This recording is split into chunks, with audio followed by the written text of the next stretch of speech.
السلام عليكم ورحمة الله وبركاته.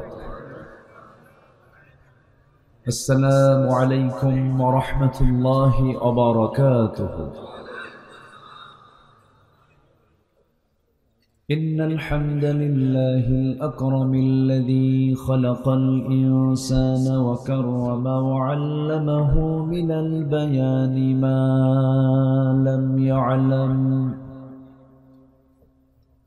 فسبحان الذي لا يحصى امتنانه باللسان ولا بالقلم. نشهد أن لا إله إلا الله وحده لا شريك له، ونشهد أن سيدنا وحبيبنا ومولانا محمدًا عبده ورسوله الذي أرسله بالحق بشيرا ونذيرا وداعيا إلى الله بإذنه وسراجا منيرا. فقد قال الله تعالى في كلامه المجيد وفرقانه الحميد: أعوذ بالله من الشيطان الرجيم. بسم الله الرحمن الرحيم.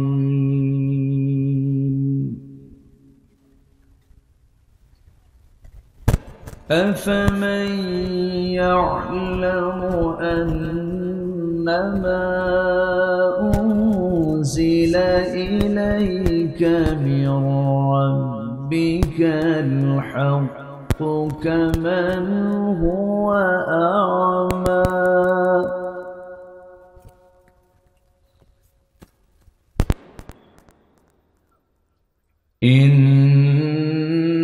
إنما يتذكر أولو الألباب.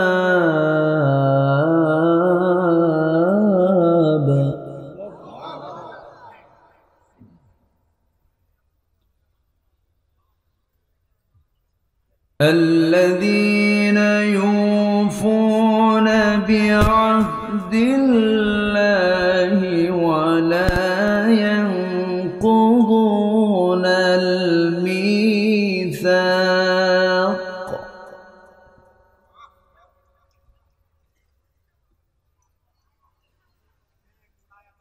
والذين يصلون ما أمر الله به أن يوصل ويخشون ربهم ويخافون سوء الحساب.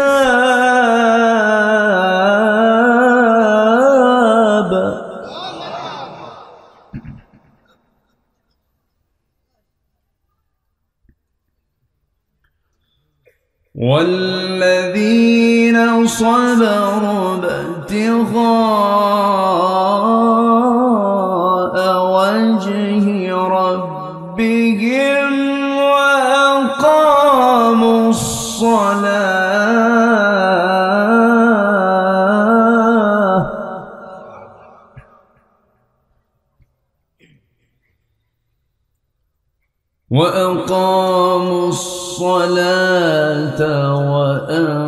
وأنفقوا مما رزقناهم سرا وعلانية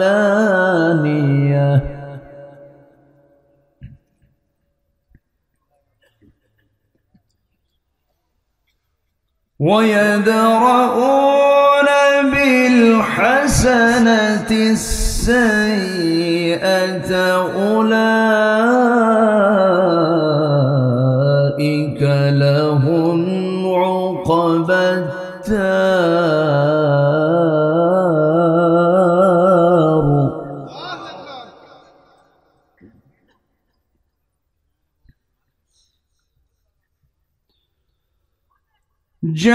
جنات عدن يدخلونها ومن صلح من آبائهم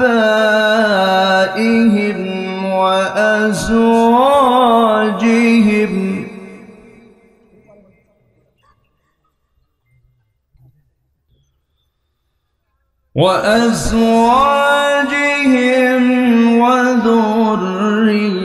وذريتهم والملائكة يدخلون عليهم من كل باب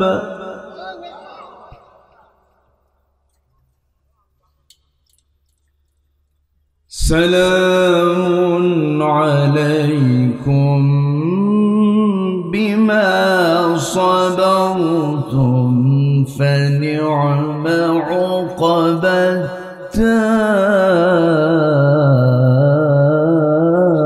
الدار الله أكبر بسم الله الرحمن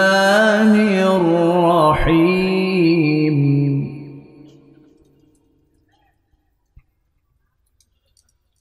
إن الله وملائكته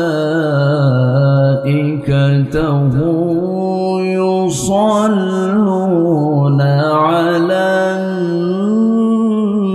النبي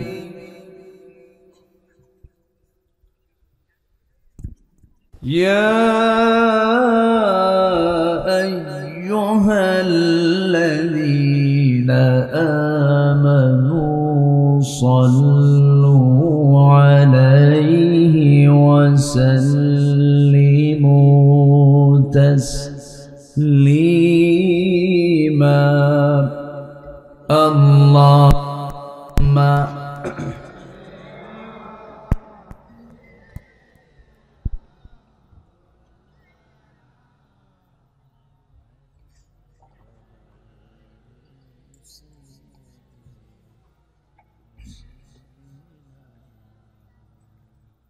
একটু মোহাম্মত দিয়ে নবীর প্রেমে মাতোয়ারা হয়ে জবান খুলে আওয়াজ দিয়ে সবাই বলুন আল্লাহুম্মা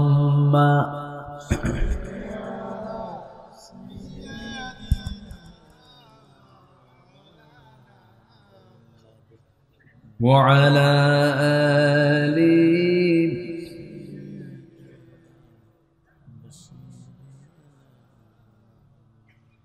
সবাই বলুন বালাগাল উলা বিকামালিহি কাশাফাত তুজা বিজামালিহি হাসনাত জামিউ খিসালিহি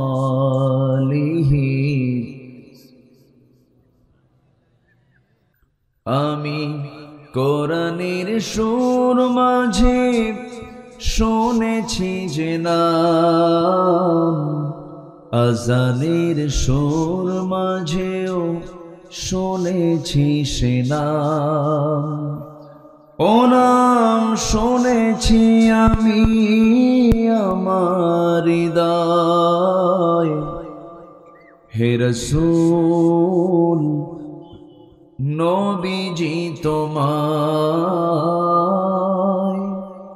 হে রাসূল নবীজি তোমায় সবাই বলি সাল্লাল্লাহু আলাইহি ওয়াসাল্লাম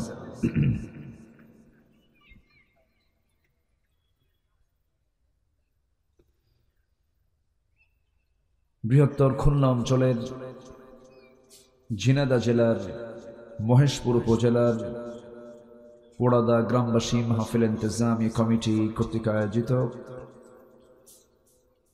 প্রথম বার্ষিকী তাফসীরুল কোরআন মাহফিল 2025 মহৎ আয়োজনের সম্মানিত সুযোগ্য সভাপতি জনাব আতাউর রহমান দুদু, সার্বিক তত্ত্বাবধান জনাব আলমগীর হোসেন, আজকের মাহফিলের বরেণ্য প্রধান অতিথি যাদবপুর ইউপির সম্মানিত সভাপতি জনাব আবুল কালাম আজাদ, আজকের মাহফিলের বরেণ্য অতিথিবৃন্দ, বিশেষ করে আমার পূর্বে কথা বলেছেন আমার অত্যন্ত কাছের, আমার স্নেহধন্য, আমার অনুজ, উদীয়মান তরুণ আলোচক। আমি তাকে খুবই স্নেহ করি, স্নেহধন্য মাহেদিয়া সম্মিলনী ফাজিল মাদ্রাসার সম্মানিত লেকচারার জনাব মাওলানা রবিউল ইসলাম, আজকের মাহফিলের সম্মানিত মেহমানবৃন্দ, হাজারাত উলামায়ে কেরাম, ফদলায়ে ইজাম, সুশীল সমাজ, জাতির শ্রেষ্ঠ সন্তান, শিক্ষক মণ্ডলী, জাতির বিবেক সাংবাদিকবৃন্দ, সামনে উপস্থিত, দূরে কাছের বিভিন্ন স্থান থেকে ছুটে আসা কালিমার ঝান্ডাবাহী, তাওহীদের পতাকাবাহী, দ্বীন ইসলামের নরসারদুল বীর মুজাহিদ, প্রাণ প্রিয় সম্মানিত দ্বীনি ভাইরা, আড়ালে বসে আছেন শ্রদ্ধেয়া সম্মানিতা মা বোনেরা। আলোচনার সূচনায় আনুষ্ঠানিকতার মধ্য দিয়ে আমার পক্ষ থেকে আবারও দিল খোলা সালাম, আসসালামু আলাইকুম ওয়া রাহমাতুল্লাহি ওয়া বারাকাতুহু। সবাই কেমন আছেন? আমাকে প্রশ্ন করে ফেলেছেন। আল্লাহ তাআলা আমাকে আপনার সাথেই তো বসে রেখেছেন। বলছি আলহামদুলিল্লাহ। মহান রব্বে করিমের শুকরিয়া যে আমরা একটা সুন্দর অনুকূল পরিবেশ, মুক্ত মন, মুক্ত চিন্তায় কোরআন মাহফিল শোনার সুযোগ পেয়েছি। বলি আলহামদুলিল্লাহ। সম্মানিত ভাইয়েরা, যিনি আমাকে আপনাকে এমন সুন্দর একটি আয়োজন, সুন্দর একটি পরিবেশ, সুন্দর একটি অবস্থা সৃষ্টি করে দিয়েছেন, সেই মহান জাল্লা শানুহুর দরবারে আমরা সবাই লাখ কোটি সুজুদ শুকর আদায় করি, মুহাব্বাতান বলে উঠছি আলহামদুলিল্লাহ। চিৎকার মেরে বলছি আলহামদুলিল্লাহ। সবাই বলি আল্লাহুম্মা ইন্নী আসআলুকা আল হুদা ওয়াত তুকা ওয়াল আফাফা ওয়াল গিনা। সবাই বলি আল্লাহুম্মা আইন্নি আলা যিকরিকা ওয়া শুকরিকা ওয়া হুসনি ইবাদাতিকা। আমরা আল্লাহ তাআলার শুকর আদায় করে নিলাম। সম্মানিত ভাই সব, যতক্ষণ আলোচনা হবে আমাকে সবাইকে সময় দিবেন শেষ পর্যন্ত। বলে নিলাম এজন্য 10টা পার হলেই এটা ক্লান্তি চলে আসে সবার, এটা ন্যাচারাল। রাত তো ইকো দরকার নাই, ইকো খুব কম রাখে না। আমি এই জন্য বললাম আমাদের মাহফিলের, দেশের মাহফিলগুলো টাইম সিলেকশনের কারণে, টাইম সিলেকশনটা এলোমেলো হওয়ার কারণে ম্যাক্সিমাম মাহফিলগুলো তার প্রাণ হারিয়ে ফেলে। তো ঠিক তো সবই, কিন্তু ঠিক তো নাই কিছু। আমার চট্টগ্রামের যে প্যারেড ময়দান, রবিউল ইসলাম বলতেছিল, চট্টগ্রামে এই মাহফিলটা আল্লামা সাইদ রাহিমাহুল্লাহ একটানা 29 বছর করেছেন। আরো 18 বছর উনি করতে পারতেন। আজকে 18 বছর পর শুরু হয়েছে মাহফিল, 5 দিন ব্যাপী। আলহামদুলিল্লাহ। আমি একদিন ছিলাম, এই নগণ্য গোলামকে তারা মেহমান বানিয়েছিলেন। আমি যদি উপযুক্ত না, তারা আমাকে আমন্ত্রণ করেছিলেন। আমি তো জানি আমার এলেম কালাম কুদ্দুর, আমি আব্দুল্লাহ আমিন, আমি তো বুঝি আমার কি এলেম আছে, কিচ্ছু নাই। কিন্তু ওই যে ওই বাটখারার মতো ছোটবেলায় আব্বার সঙ্গে হাটে যেতাম। তো আগে তো ডিজিটাল মেশিনে মাপ হতো না, আগে হতো যে কি দিয়া, বাটখারা দিয়ে, দাড়ি পাল্লা দিয়ে। তো ওই বাটখারাগুলো রেখে দিতে, সাজায় রাখতে। সবচেয়ে বেশি ওজন যেটা, সেটা হলো এই চেঞ্জ করেন না, যা ছিল তাই রাখেন, কি জন্য করলেন আপনি? সম্মানিত ভাইয়েরা, না ভালো জিনিসটাকে আপনারা আবার এই করলেন কেন? তো যেটা সবচাইতে বেশি ওজনের সেটা নিচে থাকে, ধরেন 5 কেজি, এরপরে 2 কেজি, 2000 গ্রাম, 1000 গ্রাম, 500 গ্রাম, 250 গ্রাম, 200 গ্রাম, 100 গ্রাম, 50 গ্রাম, সর্বশেষ হলো 25 গ্রাম। তো ওটা থাকে সবার উপর, আমি হলাম সেই 25 গ্রাম।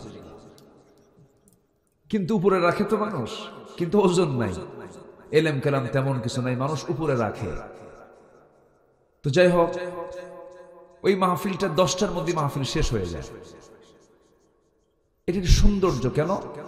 মানুষ যা শোনে মনে রাখতে পারে, এবং আলোচক যা বলে এটাও সুন্দর করে উনি বলতে পারেন।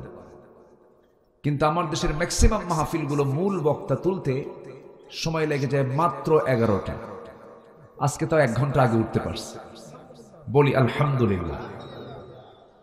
মানে লেখা থাকে প্রধান বক্তা, কিন্তু মাহফিলে হয়ে যায় শেষ বক্তা, শেষ, কোনো কিছুই ঠিক থাকে না। যাই হোক, অনেক মাহফিলের চাইতে আমার এই মাহফিলটা আজকে আমার সাজানো গোছানো মনে হচ্ছে, বলি আলহামদুলিল্লাহ। সম্মানিত হাজিরিন, আমি সেখান থেকেই কথা বলবো যেখান থেকে আমার অভ্যাস অনুযায়ী আমি তেলাওয়াত দিয়ে শুরু করেছি। সেই সূরাটি হলো সূরাতুর রাআদ। রাআদ মানে হলো বজ্রপাত। রাআদ মানে কি বলেন তো? বজ্রপাত। এলাকায় এলাকায় কি বলে এটা? ঠাটা। কি পড়ে? ঠাটা না? বাস পড়ে না? আচ্ছা, বাস পড়ে, ঠাটা পড়ে, আবার কিছু কিছু এলাকায় বলে দেয়ার ডাক, এরকম বলে। তো এটাকে আরবিতে রাআদ, বজ্রপাত, মেঘের ঘর্ষণে যে আওয়াজটা হয়, এই সূরার নামকরণ করা হয়েছে এই নামে। তো আমি, এটা হলো 13 নম্বর সূরা। কত নম্বর সূরা বলেন? 13 নম্বর সূরা। আমি সেখান থেকে কিছু কথা বলতে চাচ্ছি। এই পৃথিবীতে যারা বিবেকহীন, তারা কোনোদিন দুনিয়াতেও ভালো চলতে পারে না, আর বিবেকহীন লোক তো জান্নাত পেতেও পারে না। নাকি মনে করেন আপনারা? পৃথিবীর সবচেয়ে বড় রাডার হলো বিবেক, কমন সেন্স। কমন সেন্স যার আছে সে মানুষ, যার কমন সেন্স নাই সে কি মানুষ? হয়তো তার কোথাও একটা তার ছেঁড়া আছে, অথবা কোনো একটা সমস্যা, তখন সে বিবেকহীন হয়ে যায়। মানুষের বৈশিষ্ট্য হলো সে তার সতরটাকে ঢেকে রাখবে, নাভি থেকে হাঁটুর নিচ পর্যন্ত, মেয়েরা মাথা থেকে পা পর্যন্ত। এটা ঢেকে রাখা হচ্ছে তার মানুষের কাজ। কিন্তু আজকের সমাজে সতরটাও ঢাকে না। ওটা কি বিবেকবান না বিবেকহীন? বিবেকবান না বিবেকহীন? বিবেকহীন, কমন সেন্সই নাই। তো ইমানদার সবচাইতে বেশি বিবেকবান বলা হয়, যার মধ্যে ইমান থাকে সে বিবেকবান বলা হয়। আরবিতে এটাকে বলা হয় উলুল আলবাব। উলুল আলবাব। তো আজকে উলুল আলবাব কারা, বিবেকবান কারা আল্লাহর দৃষ্টিতে, আজকে আমি তাদের কিছু বৈশিষ্ট্য, 9টা বৈশিষ্ট্য আছে, আমি একটা একটা করে তুলে ধরবো। আমি 3 রাত নেব না, শুধু 1 রাত নেব। আমি 2013 সালে পাবনা জেলার দারুল আমান ট্রাস্ট, আমার আলোচনা যারা শুনেছেন, আমি একটানা সেখানে 3 দিন মাহফিল করেছি। 3 দিন, 4 বছর, 12টা মাহফিল, 12টা অধিবেশন আমি সম্পূর্ণ করেছি। তো এই ঐতিহ্য, এই ধারাবাহিকতা ইদানিং কেমন যেন একটা ভাটা পড়েছে, খালি ভাব, শুধু একটু মোটিভেশনাল কিছু মানে ধুমধাম কিছু কথাবার্তা বলে চাপা চুপা মেরেই সব হেরে যায়। না, কোরআন শোনার জন্য আগে দরকার হলো সময়। আগে দরকার কি বলেন তো? টাইম দরকার। সময় নিয়ে একটা আলোচক যদি কথা বলতে পারেন একটা না একটা জায়গায় 2 দিন 3 দিন, সেখানে কিছু মানুষ নিতে পারে, আলোচকও কিছু দিতে পারেন, আর যারা শ্রোতা তারাও কিছু নিতে পারেন। এটা রূপ দিয়েছিলেন আল্লামা সাইদ রাহিমাহুল্লাহ। তিনি কোথাও একদিন করতেন না, বেশিরভাগ জায়গায় মিনিমাম 2 দিন 5 দিন পর্যন্ত তিনি একটা মাহফিলে তিনি আলোচনা করেছেন। বলি আলহামদুলিল্লাহ। আর আমাদের কত সমস্যা, 8 বিভাগে 8টা মাহফিল হবে, এই শেষ। আর আল্লামা সাইদি একই জায়গায় 5 দিন একটানা মাহফিল করেছেন, মহিলা সমাবেশ সহ 6টা মাহফিল করেছেন। আমরা তো তার চাইতে বড় কিছু হই নাই, তাই না? যাই হোক, আসুন আমরা ধীরে ধীরে আলোচনার দিকে যাই। সেখান থেকে কথা বলবো যেখান থেকে আমি তেলাওয়াত দিয়ে শুরু করেছি। আমরা বিবেকহীন হব না বিবেকবান হব? বলেন বলেন। লুঙ্গি খুলে রাখবো না লুঙ্গি পরবো? যারা লুঙ্গি পড়ে না, যারা সতর ঢাকে না, ওটা কি কমন সেন্স আছে? এখনকার বাচ্চাগুলো দেখেন না প্যান্ট পরে। এখন যে প্যান্টগুলো পরে, প্যান্টগুলো নাভির নিচে না নাভির উপরে? কমন সেন্স আছে? আজ থেকে কমন নাই। হাঁটুর নিচে, হাঁটুতে ফাটা, 2 হাঁটু কি ফাটা, আর প্যান্ট পরে হচ্ছে নাভির নিচে, এত নিচে পড়ে সীমান্ত বর্ডার, যে কোনো মুহূর্তেই অঘটন ঘটতে পারে। এই হলো কমন সেন্সের অভাব। রুচির বিকৃতি হয়ে গেছে আজকে। মেয়েদের মাথার চুল কালোই তো মানায়, সেই মাথার চুলগুলো এখন কি কালো আছে? বানায় দিছে লাল টকটকা, মানে ছাগল কালার, ভেড়া কালার, ভেড়া ভেড়া ভেড়া মডেল। বলেন কমন সেন্স থাকলে কি এই বিকৃত এই চিত্র কি চিত্রায়িত করতে পারে কোনো মানুষ? না। তো এইগুলো হচ্ছে কমন সেন্সের বিষয়। আল্লাহ পাক বলছেন উলুল আলবাব কারা, তোমরা আমার থেকে জেনে নাও, আর এদের জন্য আমি আল্লাহ জান্নাত রেখে দিয়েছি। জোরে বলি সুবহানাল্লাহ, আর জোরে বলি সুবহানাল্লাহ। কোরআন আল্লাহ পাক দিয়েছেন আলো, আলো করে। কি করে দিয়েছেন বলেন তো? আলো। আলো কোরআনটা কি বলেন তো? আলো। কোরআন মানলে আলোকিত হব আমরা। কোরআন হচ্ছে আলো, আর কোরআন মানলে আমরা কি হয়ে যাব? আলোকিত হয়ে যাব। আল্লাহ রাব্বুল আলামিন বলেন আলিফ লাম রা কিতাবুন আরসালনাহু ইলাইকা লিতুখরিজান নাসা মিনায-যুলুমাতি ইলান নূর। হে রাসূল, আমি আপনার প্রতি যে কিতাবটা নাজিল করেছি, এই কিতাব নাজিলের উদ্দেশ্য হলো আপনি যেন এই কিতাব দিয়ে অন্ধকারে নিমজ্জিত জাতিকে যেন আলোর দিকে নিয়ে আসতে পারেন। জোরে বলি সুবহানাল্লাহ। আল্লাহ তাআলার পদ্ধতি হলো তিনি কোরআন যে নাজিল করেছেন, প্রথমে কোরআন সম্পর্কে আগে ধারণা দিয়েছেন। ও পৃথিবীবাসী, কোরআন যখন পড়তে যাবে কখনো ভাববে না সচরাচর অন্য কোনো বইয়ের মতো বই এটা না, সম্পূর্ণ ভিন্ন, এটা একটা কিতাব।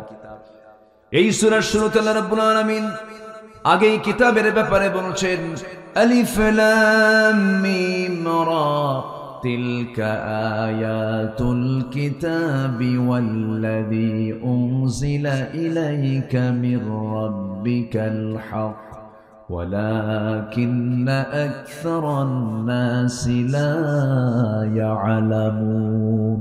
জোরে বলুন আল্লাহু আকবার। আমার বন্ধুগণ, এমন একটা গ্রন্থ এটা, কি চান আপনি এর মধ্যে সব পেয়ে যাবেন, কোনো কিছু অভাব না।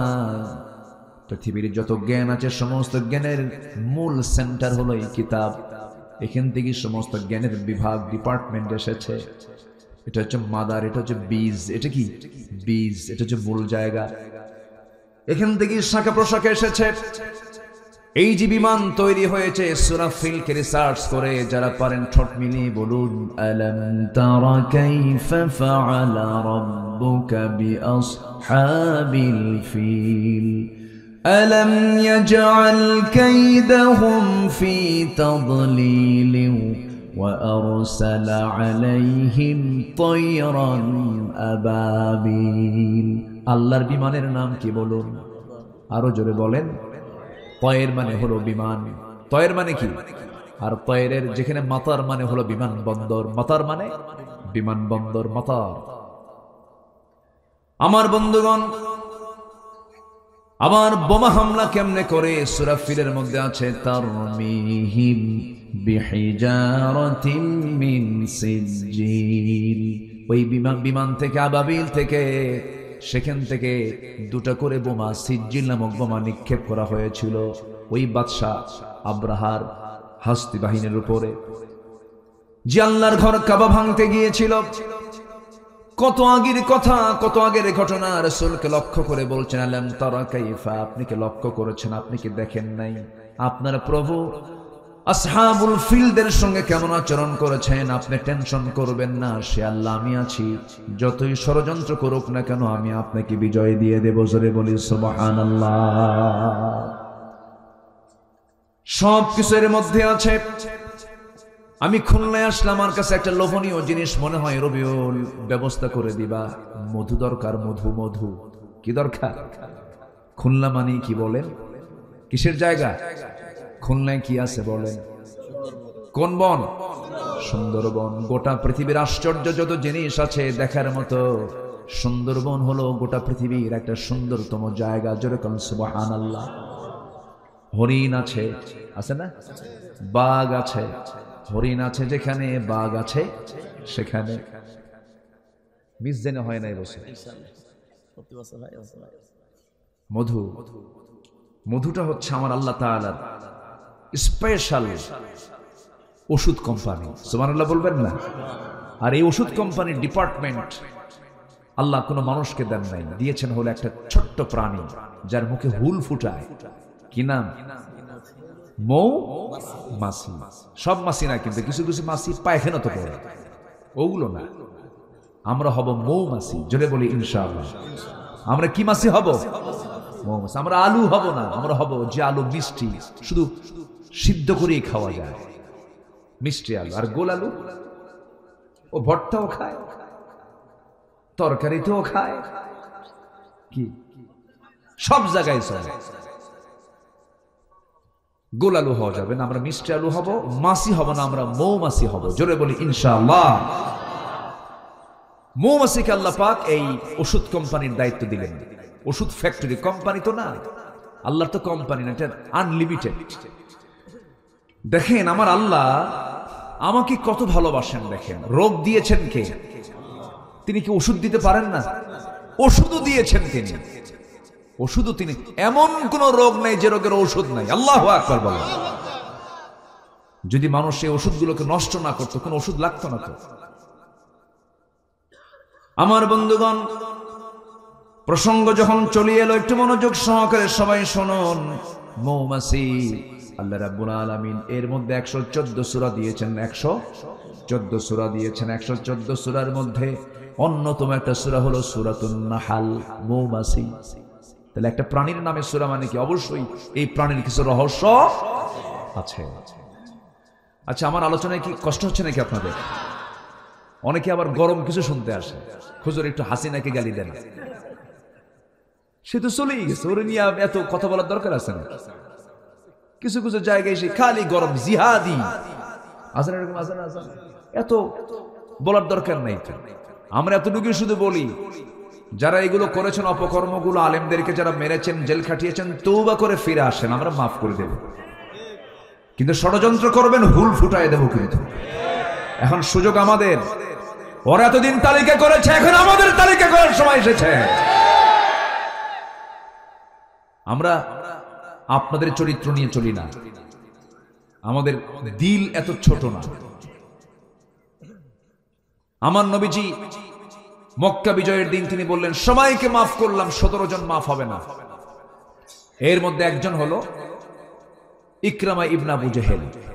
আবু জেহেলের ছেলে ইকরামা, সে সব যুদ্ধে নবীর বিরুদ্ধে অংশগ্রহণ করেছিল। ওকে মাফ করবো না, ওকে শেষ করবা তোমরা। রাসূল বলে দিলেন, আমার দেশেও কিছু ক্ষমার অযোগ্য কিছু আসামি আছে, ওদের কোনো ক্ষমা নাই। খেলা হবে না, পালাইছো কেন? ঠিক কিনা? কি ঠিক কিনা? হুজুর সব তাল ঠিক আছে, এত ভুল হওয়ার দরকার, মানে এত চিন্তার দরকার নাই, সময় মতো সব ঝাড়বো ইনশাআল্লাহ। জোরে বলি ইনশাআল্লাহ। বসেন। ওরা আমাদেরকে মেরে ফেললো আর আমরা কিছু কথা বলতে পারবো না? কি কথা বলার দরকার আছে না নাই? সম্মানিত ভাইয়েরা, মৌমাছি এটা এমন একটা প্রাণী, আল্লাহু আকবার, আল্লাহু আকবার। এই প্রাণীকে রিসার্চ করে মোবাইল তৈরি হয়েছে, আলহামদুলিল্লাহ বলবেন না? মানে কোরআন তো একটা গবেষণার কিতাব, তো এটা জাস্ট অনুমান আন্দাজ করে কথা বলা নয়, কোরআন হচ্ছে রিসার্চের কিতাব। এটা মৌমাছি যে কত বড় একটা ডিপার্টমেন্ট, আল্লাহ তাআলা নিজে বলতেছেন যে মধু এমন একটা আমি তোমার জন্য পানীয় করে দিয়েছি যেটা জান্নাতেও পাবা। সুবহানাল্লাহ বলবেন না? এবং দুনিয়াতে দিচ্ছি, এটা পৃথিবীর কোনো মানুষকে এটা দিয়ে আমি বানাচ্ছি না, আমি বানাচ্ছি মৌমাছিকে দিয়ে। আল্লাহু আকবার বলেন। এটা খাও, ক্যান্সার ভালো হয়ে যাবে। এটা খাও, তোমার হাই প্রেসার বন্ধ হয়ে যাবে। এটা পান করো, মৃত্যু রোগ ছাড়া সব রোগের ঔষধ আমি এর মধ্যে ঢুকায় দিয়েছি। কার কথা বলেন? কার কথা? একটু শোনেন, মনোযোগ দিয়ে কথাগুলো শুনবেন, কাজে লাগবে। দেখেন আমার বন্ধুগণ, এই মৌমাছিকে নিয়ে, মৌচাক নিয়ে শতকের বড় শতক হাজারো গবেষণা করেছে মানুষ। সর্বশেষ 1973 সালে অস্ট্রিয়ান একজন বিজ্ঞানী কার্ল ভন ফ্রিচ মৌমাছির জীবন চক্র নিয়ে গবেষণা করে তিনি নোবেল পুরস্কার পর্যন্ত পেয়েছেন। তিনি এই বিষয়ে একটা বইও লিখেছেন যার নাম হলো দ্য ড্যান্সিং বিজ। তিনি সর্বপ্রথম ফটোগ্রাফির মাধ্যমে প্রমাণ করে দেখিয়েছেন মূলত ফিমেল ওয়ার্কার বি, অর্থাৎ স্ত্রী মৌমাছিগুলো মধু সংগ্রহ করে এবং মৌচাকের ডিপার্টমেন্ট তার হাতে থাকে। পুরুষ মৌমাছি না, স্ত্রী মৌমাছি, রানী মৌমাছি। আল্লাহ 1500 বছর আগে রানী মৌমাছির কাছে ওহী নাজিল করেছেন, ওহী দিয়েছেন, সংবাদ দিয়েছেন। কি বলেছেন? وَأَوْحَى رَبُّكَ إِلَى النَّحْلِ أَنِ اتَّخِذِي مِنَ الْجِبَالِ بُيُوتًا وَمِنَ الشَّجَرِ وَمِمَّا يَعْرِشُونَ। জোরে বলুন আল্লাহু আকবার।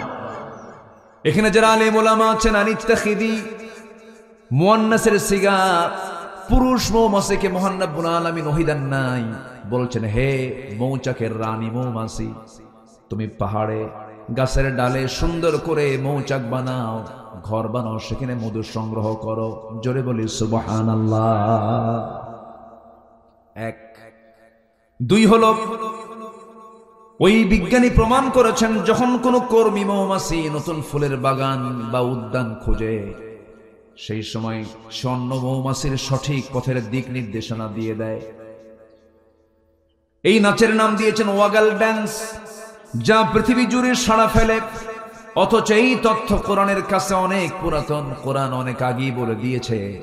একটা মৌমাছি যে সবাইকে ওয়ার্নিং দিয়ে দেয়, এখান থেকে মোবাইল আবিষ্কার হয়েছে। সুবহানাল্লাহ বলবেন না? আল্লাহ রাব্বুল আলামিন বলেন, সুম্মা কুলি মিন কুল্লি সামারাতি ফাসলুকি সুবুলা রাব্বিকা যুলুলা। জোরে বলুন আল্লাহু আকবার। তুমি প্রত্যেক ফল থেকে আহার করো, তুমি তোমার রবের কাছে সহজ পথে চলো। তোমার রব যেদিকে পথ চলতে বলেছেন সেই পথেই তুমি চলো। আল্লাহু আকবার। নাম্বার 3 হলো, এখানে শেষ নয়, বর্তমান সময়ে বিজ্ঞানীরা নিখুঁতভাবে গবেষণা করে প্রমাণ করেছেন আসলে মধু বের হয় মৌমাছির পেট থেকে। মৌমাছি মধুটাকে যে সংগ্রহ করে আনে, পেটের মধ্যে তুলে আনে, এই পেট থেকে মধু বের করে মৌচাকে এই মৌমাছি ঢুকায় রাখে। জোরে বলি সুবহানাল্লাহ। তাহলে মৌমাছির পেট থেকে মধু বের হয়। আল্লাহ রাব্বুল আলামিন এই কথাটা 1500 বছর আগে বলেছেন। আল্লাহ রাব্বুল আলামিন বলেন, ইয়াখরুজু মিন বুতুনিহা শারাবুন মুখতালিফুন আলওয়ানুহু ফীহি শিফাউল লিন্নাস ইন্না ফী যালিকা লাআয়াতান লিকাওমিন ইয়াতাফাক্কারুন। জোরে বলুন আল্লাহু আকবার। আমার ভাইরা, এই মধুতে মহান রব্বুল আলামিন কত নিয়ামত রেখে দিয়েছেন। একটা আশ্চর্যজনক বিষয় হলো 1 পাউন্ড মধু বানাতে এখানে 1 কেজি মধুর দাম কত? 1200 টাকা, 1500 টাকা, নয় 2000 টাকাই ধরেন, ঠিক আছে। কিন্তু 1 পাউন্ড মধু বানাতে 550 মৌমাছিকে প্রায় 20 লাখ ফুলে ভ্রমণ করতে হয়। সেখানে একটা কর্মী মৌমাছিকে 80,000 কিলোমিটার পথ অতিক্রম করতে হয়। অন্য একটা গবেষণার তথ্য মতে জানা যায় প্রায় 14.5 লাখ কিলোমিটার পথ অতিক্রম করলে পরে 1 পাউন্ড মধু সংগ্রহ করা হয়। জোরে বলি সুবহানাল্লাহ। 14 লাখ কিলোমিটার মানে হলো গোটা পৃথিবীকে 3 বার প্রদক্ষিণ করা যাবে। এত ডিস্টেন্স ঘুরে ঘুরে 550টা মৌমাছি 1 পাউন্ড মধু তৈরি করতে পারে। জোরে বলি সুবহানাল্লাহ। মাত্র কত কেজি? 1200। হিসাব তো নাই আমাদের কাছে। আল্লাহু আকবার বলবেন না? যদি এটাকে হিসাবে নেওয়া হয় কোটি কোটি টাকা দাম হওয়ার কথা ছিল। কিন্তু সেই সুন্দরবনের মধু সুন্দরবন থেকে আসতে আসতে সুন্দর থাকে না, অসুন্দর হয়, অসুন্দর হয়ে যায়। কিন্তু সে অসুন্দর করলো যারা, আমি তো মনে করি তাদের ফাঁসি হওয়া দরকার। 14.5 লক্ষ কিলোমিটার সফর করে 1 পাউন্ড মধু মৌমাছি বের করে আনে মানুষের জন্য। আবার ওই মৌচাকের মুখে থাকে হলো পুলিশ মৌমাছি, অ্যাডমিনিস্ট্রেশন চালায় তারা। কোন কর্মী মৌমাছি যখন ভিতরে ঢুকতে নিয়ে মধু ঢুকাতে নিয়ে যখন তার পায়ের মধ্যে কোনো জার্ম থাকে, ময়লা থাকে, এই পুলিশ মৌমাছির কাজ হলো অস্ত্র নিয়ে তারা দাঁড়ায় থাকে 4-5টা একসঙ্গে। ওই একটাকে ধরে কামড় মেরে মেরে ফেলে দিয়ে বলে, খবরদার, আল্লাহ ওহী নাজিল করেছেন কোন জার্ম এই মৌচাকের মধ্যে ঢুকানো যাবে না। আল্লাহ আছে? আমারে তাকায়, আল্লাহ আমারে দেখেন, আল্লাহ আমারে দেখেন, দেখেন। আমার বন্ধুগণ, আবার এই মৌচাকের ভিতরে পরিমিত তাপমাত্রা থাকতে হবে। স্বাভাবিক তাপমাত্রা থাকলে পরে মৌমাছিগুলো মধুগুলো ঠিক থাকবে, নচেত নষ্ট হয়ে যাবে। এর একটা মেজারমেন্ট আছে, 35 ডিগ্রি সেলসিয়াস। কত? এখানে আমরা এখন তাপমাত্রা কত দেখো তো মোবাইলে, কত ধরেন এখন আছে হয়তো বা 18 থেকে 20 ডিগ্রি সেলসিয়াস তাপমাত্রা আমরা আছি। এই সময় কোন মৌচাকের ওই মধুগুলো সংরক্ষণ করার জন্য যদি এরকম কম তাপমাত্রা থাকে, সেই সময় ওই মৌমাছিগুলো ব্যস্ত হয়ে পড়ে। কেমন করে ব্যস্ত হয়? যদি কমে যায় 30 ডিগ্রিতে যদি নেমে আসে, তখন মৌমাছিগুলো সবাই একত্রিত হয়ে তাদের ডানাগুলো ঝাঁপিয়ে তাপমাত্রা বৃদ্ধি করে। আবার যদি কখনো তাপমাত্রা বেড়ে যায়, সেই সময় ওই পাখাগুলোকে উল্টা দিকে ডানা ঝাপটায় মৌচাকের তাপমাত্রা ঠান্ডা করে। জোরে বলে সুবহানাল্লাহ। এই সেই রব যিনি এরকম করে প্রত্যেকটা জায়গায় আমার আপনার খেদমতের জন্য সব কিছু নিয়োজিত রেখেছেন। জোরে বলি সুবহানাল্লাহ। বাড়ির গাভীর দিকে তাকায় দেখেন, গাভী কি খায়? ঘাস। গাভী কি খায়? ঘাস। এটাকে প্রসেস করে সাদা দুধ কে বানায় দেন? আসতে বলে কে বানায় দেন? খাইতো হুঁশ পাই না, খাইতো কিন্তু হুঁশ পাই না। আমার বন্ধুগণ, সেই মহান রব্বুল আলামিন বলছেন, বান্দা বিবেকহীন হইস না, আমারে ভুলে যাস না। সবাইকে ভুলে গেলে ও তোর লস হবে না, কিন্তু আমাকে ভুলে গেলে তোর মহা লস হয়ে যাবে। দুনিয়ার কাউকে ভুলে গেলে কোনো যায় আসে না কে বলেছে আমার আপন বাবা, কে বলেছে মা বলেছে আপন, কে বলেছেন ভাই বলেছে আপন, কে বলেছে ভাই আপন, কেউ তো আমার আপন না। সন্তান আমার আপন না, এখন মরে যাব, সব আমার জন্য পর হয়ে যাবে। কিন্তু যিনি কখনো আমার আপন থেকে দূরে যাবেন না, যিনি আমাকে ছেড়ে যাবেন না, যিনি আমাকে ভুলে যাবেন না, যিনি আমাকে কখনো ভুলতে পারেন না, তিনি আমার কে? জোরে বলেন, তিনি আমার কে? কিন্তু আমরা বড় অকৃতজ্ঞ, আমরা আল্লাহকেই ভুলে থাকি সবার আগে। আল্লাহকে ভুলে থাকি বলে ওজনে কম দিই, আল্লাহকে ভুলে থাকি বলি আমরা আইল ঠেলাঠেলি করি, আল্লাহকে ভুলে থাকি বলে আমরা বাজে কথা বলি, আল্লাহকে ভুলে থাকি বলে আমরা বেফাস কথাবার্তা বলি, আমরা আল্লাহকে ভুলে যাই বলে আমরা ওয়াদা ভঙ্গ করি, আল্লাহকে ভুলে যাই বলে আমরা হারাম কাজে নিজেকে জড়িয়ে ফেলি। কিন্তু আমার বন্ধুগণ, কারো চোখ ফাঁকি দিতে পারলেও কিন্তু একজনের চোখ ফাঁকি দেওয়া যায় না, তিনি আমার কে? আল্লাহ রাব্বুল আলামিন বলেন, ও বান্দা তুমি আমাকে ভুলবা কেমনে, আমাকে ফাঁকি দিবা কেমনে? وَيَعْلَمُ خَائِنَةَ الْأَعْيُنِ وَمَا تُخْفِي الصُّدُورُ। তোমার চক্ষু কি খেয়ানত করলো, তোমার অন্তরে তুমি কি দানা বেঁধেছো, কি চিন্তা করতেছো, পৃথিবীর কেউ না জানলেও আমার আল্লাহর কুদরত সঙ্গে সঙ্গে তা জেনে যায়। জোরে বলে সুবহানাল্লাহ। অতএব আমরা স্মরণ করব সবচেয়ে বেশি কাকে? আসতে বলবেন না, কাকে? আমার বন্ধুগণ, হয়তো দেখতে একটু সাদা দেখা যায় মানুষকে, কিছু মানুষকে কালো দেখা যায়, কিন্তু চামড়ার নিচে সব ভিন্ন রকম না একরকম। আজ থেকে ভিন্ন রকম না একরকম। দেখেন না রবিউল কত দেখতে সুন্দর, একদম ইউসুফ আলাইহিস সালামের মতো চেহারা, তাই না? কি সুন্দর চেহারা, বলি আলহামদুলিল্লাহ। মাশাআল্লাহ, গোশত আছে গায়ে, আমার তো কয়েকশোটা গোশত গায়ে, গোশতও নাই। কিন্তু আমরা যা দেখি বাইরে একটু সুন্দর দেখা যায়, সুন্দর চামড়া, কিন্তু আল্লাহ রাব্বুল আলামিন সব সমান করে দিয়েছেন। চেহারা বাহ্যিক ভাবে এরকম হয়তো একটু কম বেশি করেছেন, কিন্তু আল্লাহর সৃষ্টি সবই সুন্দর। আমার এক বন্ধু খুব সুন্দর চেহারা ছিল, তার বউটা কালো। শুনেছি বউটা নাকি তার কালো। বললাম, বন্ধু এত সুন্দর চেহারার তুমি লোক, তোমার বউটা নাকি কালো। বন্ধু তুমি বুঝবে না, আমার চোখে দারুণ সুন্দর। আলহামদুলিল্লাহ বলবেন না? আমার চোখে দারুণ সুন্দর। আমি সৌদি আরবে বছর 10 আগে মদিনা মসজিদ নববীর সামনে, রাসূলের রওজার সামনে আমি হাঁটতেছি একা একা, নবীর কবর দেখছি আর হাঁটতেছি। রাসূল আমার আলো আশা, রাসূল আমার ভালোবাসা, রাসূল আমার প্রেম বিরহের মূল আলোচনা, রাসূল আমার কাজে কর্মে অনুপ্রেরণা। রাসূলকে স্বপ্নে দেখবেন ভাই? দেখতে রাজি আছেন? সবাইকে দেখতে রাজি আছেন?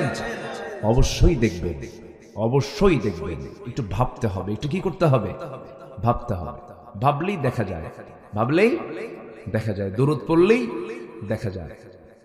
তো আমি হাঁটতেছি, রাসূলের রওজার আশপাশ দিয়ে হাঁটতেছি, হঠাৎ করে সামনে একটা লোক ধরা পড়লো, নাইজেরিয়ান একজন নিগ্রো কালো কুসকুসে মানুষ, অনেকগুলো মানুষ সেখানে।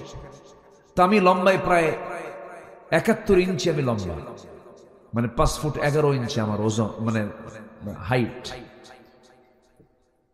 তো আমি নিজেই ভাবি আমি মনে হয় বেশি লম্বা মানুষ, 6 ফিট মানুষ প্রায় তো কমই পাওয়া যায়। এদিকে আমার হাইটও 71 ইঞ্চি, আবার ওজনও 71 কেজি। তা আমি ওনার দিকে তাকায় দেখি, আমার চাইতে মনে হলো সে ফুট 1.5 বড় হবে, 7.5 ফিট উঁচা লম্বা। আমি তার কোমরের কাছে পড়ে আছি, আমি এরকম করে চাই আছি। এত কালো, তাও চকচকা কালো। কি কালো বলেন তো? চকচকা কালো একদম, মানে দাঁত ছাড়া কিছু দেখা যাচ্ছে না, শুধু একটাই সেখানে শুধু সাদা দেখা যায়, সেটা কি? দাঁত। একদম কালো, ঘন কালো। মাথার চুলও কালো, চুলের সাথে চামড়া মিলে গেছে। সে চুলগুলো আবার খাড়া খাড়া শক্ত, গুনার মতো। গুনা বোঝেন তো? গুনার মতো শক্ত। তো আমি তাকে দেখেই আমি বললাম, মিনাইনা জিতা ইয়া আখি, আমার ভাই আপনি কোন জায়গা থেকে আসছেন, আপনার বিলাদ দেশ কোথায়? বলল আফ্রিকা, নাইজেরিয়া। তো বললাম যে ভালো আছেন তো? হ্যাঁ ভালো। তো আমি আমার দিকে বারবার চেয়ে আছে, আমি কি যেন বলবো তাকে, সে আমার দিকে চেয়ে আছে। তো আমি তাকে বললাম যে এই যে সুন্দর সুন্দর মিশরি, ইরান, ইরাক, আরব, এরা এত সুন্দর, আমেরিকার মানুষ, তারপরে পশ্চিমের মানুষ, ইউরোপের মানুষ, এত সুন্দর সাদা চামড়া, এত সুন্দর দেখতে, এগুলোর চেহারার দিকে যখন আপনি তাকান তখন কি আপনার খারাপ লাগে না? তখন সে আমার দিকে তাকায়া একটা মুস্কি হাসি মেরে, সে তো সবার চাইতে উঁচা, তো 7.5 ফিট উঁচা প্রায়, নখ এরকম মোটা নখ, এই শাল আঙ্গুলিটা এত মোটা, আমার কবজি এত মোটা, এরকম মোটা নখ নিয়ে উঁচা করে বলতেছে, এগুলো কোনো চেহারা হলো? চেহারা তো আমার, কি কথা কি বুঝতেছেন আপনারা? বলছে এগুলো কোনো চেহারা হলো নাকি? এগুলো শুধু গলায় ধরবো আর একটা চাপ দেব, শেষ। আল্লাহু আকবার বলেন। এরপরে বললাম, আচ্ছা আপনাদের কাছে পছন্দের, বিয়ের জন্য পছন্দের পাত্রী, আপনারা কোন ধরনের পাত্রী পছন্দ করেন? বলে যে আমাদের ভিতরে কালোর মধ্যেই কিছু সুন্দর আছে, যেগুলো তেল তেলা সুন্দর, আমরা এদেরকে খুব পছন্দ করি। দেখেন আল্লাহ তাআলা চুজ, পছন্দটাও আল্লাহ পাক ভিন্ন করে দিয়েছেন। এটা কে করে দিয়েছেন? কে করে দিয়েছেন? আল্লাহ করে দিয়েছেন। আল্লাহ রাব্বুল আলামিন শুধু বাহ্যিকটা এরকম করে দিয়েছেন, কিন্তু ভিতরটা সব সমান। আমাদের দেহে যে ডিএনএ আছে, যে ডিএনএ এখন টেস্ট করা হয়, আজ থেকে 200 বছর আগে ডিএনএ মানুষ বুঝতো না। যার সন্তান প্রমাণ করার কোনো কথা ছিল না, মা যতক্ষণ না বলতো যার সন্তান প্রমাণ হতো না। কিন্তু এখন যার সন্তান প্রমাণ হওয়ার সুযোগ আছে না নাই বলেন? আছে। ডিএনএ টেস্ট করলে সব ধরা পড়ে যায়, কার বাচ্চা এটা, কার সন্তান এটা, কার সন্তান সে পেটে লালন করেছে, কে কোথায় অবৈধ করেছে, আজকে সবকিছু বিজ্ঞান প্রমাণ করেছে। সে ডিএনএটা, এই ডিএনএ তার মোট দৈর্ঘ্য হলো 2000 কোটি কিলোমিটার লম্বা। জোরে কোন আল্লাহু আকবার। 2000 কোটি কিলোমিটার লম্বা একটা ডিএনএ। যদি এত দৈর্ঘ্য হয়, পৃথিবী থেকে সূর্য পর্যন্ত প্রায় 50 বারেরও বেশি বার ঘুরে আসা যাবে। এত দীর্ঘ একটা মানুষের ডিএনএ এর পরিমাণ, লম্বার পরিমাণটা এটা। ডিএনএতে আল্লাহ রাব্বুল আলামিন এত তথ্য দিয়েছেন, যদি এনসাইক্লোপিডিয়ার সমান 900টা খণ্ড বিশালাকার বই হবে, তবুও লেখা শেষ হবে না। আমাদের দেহে যে সবচেয়ে ক্ষুদ্রতম অংশ হলো কোষ।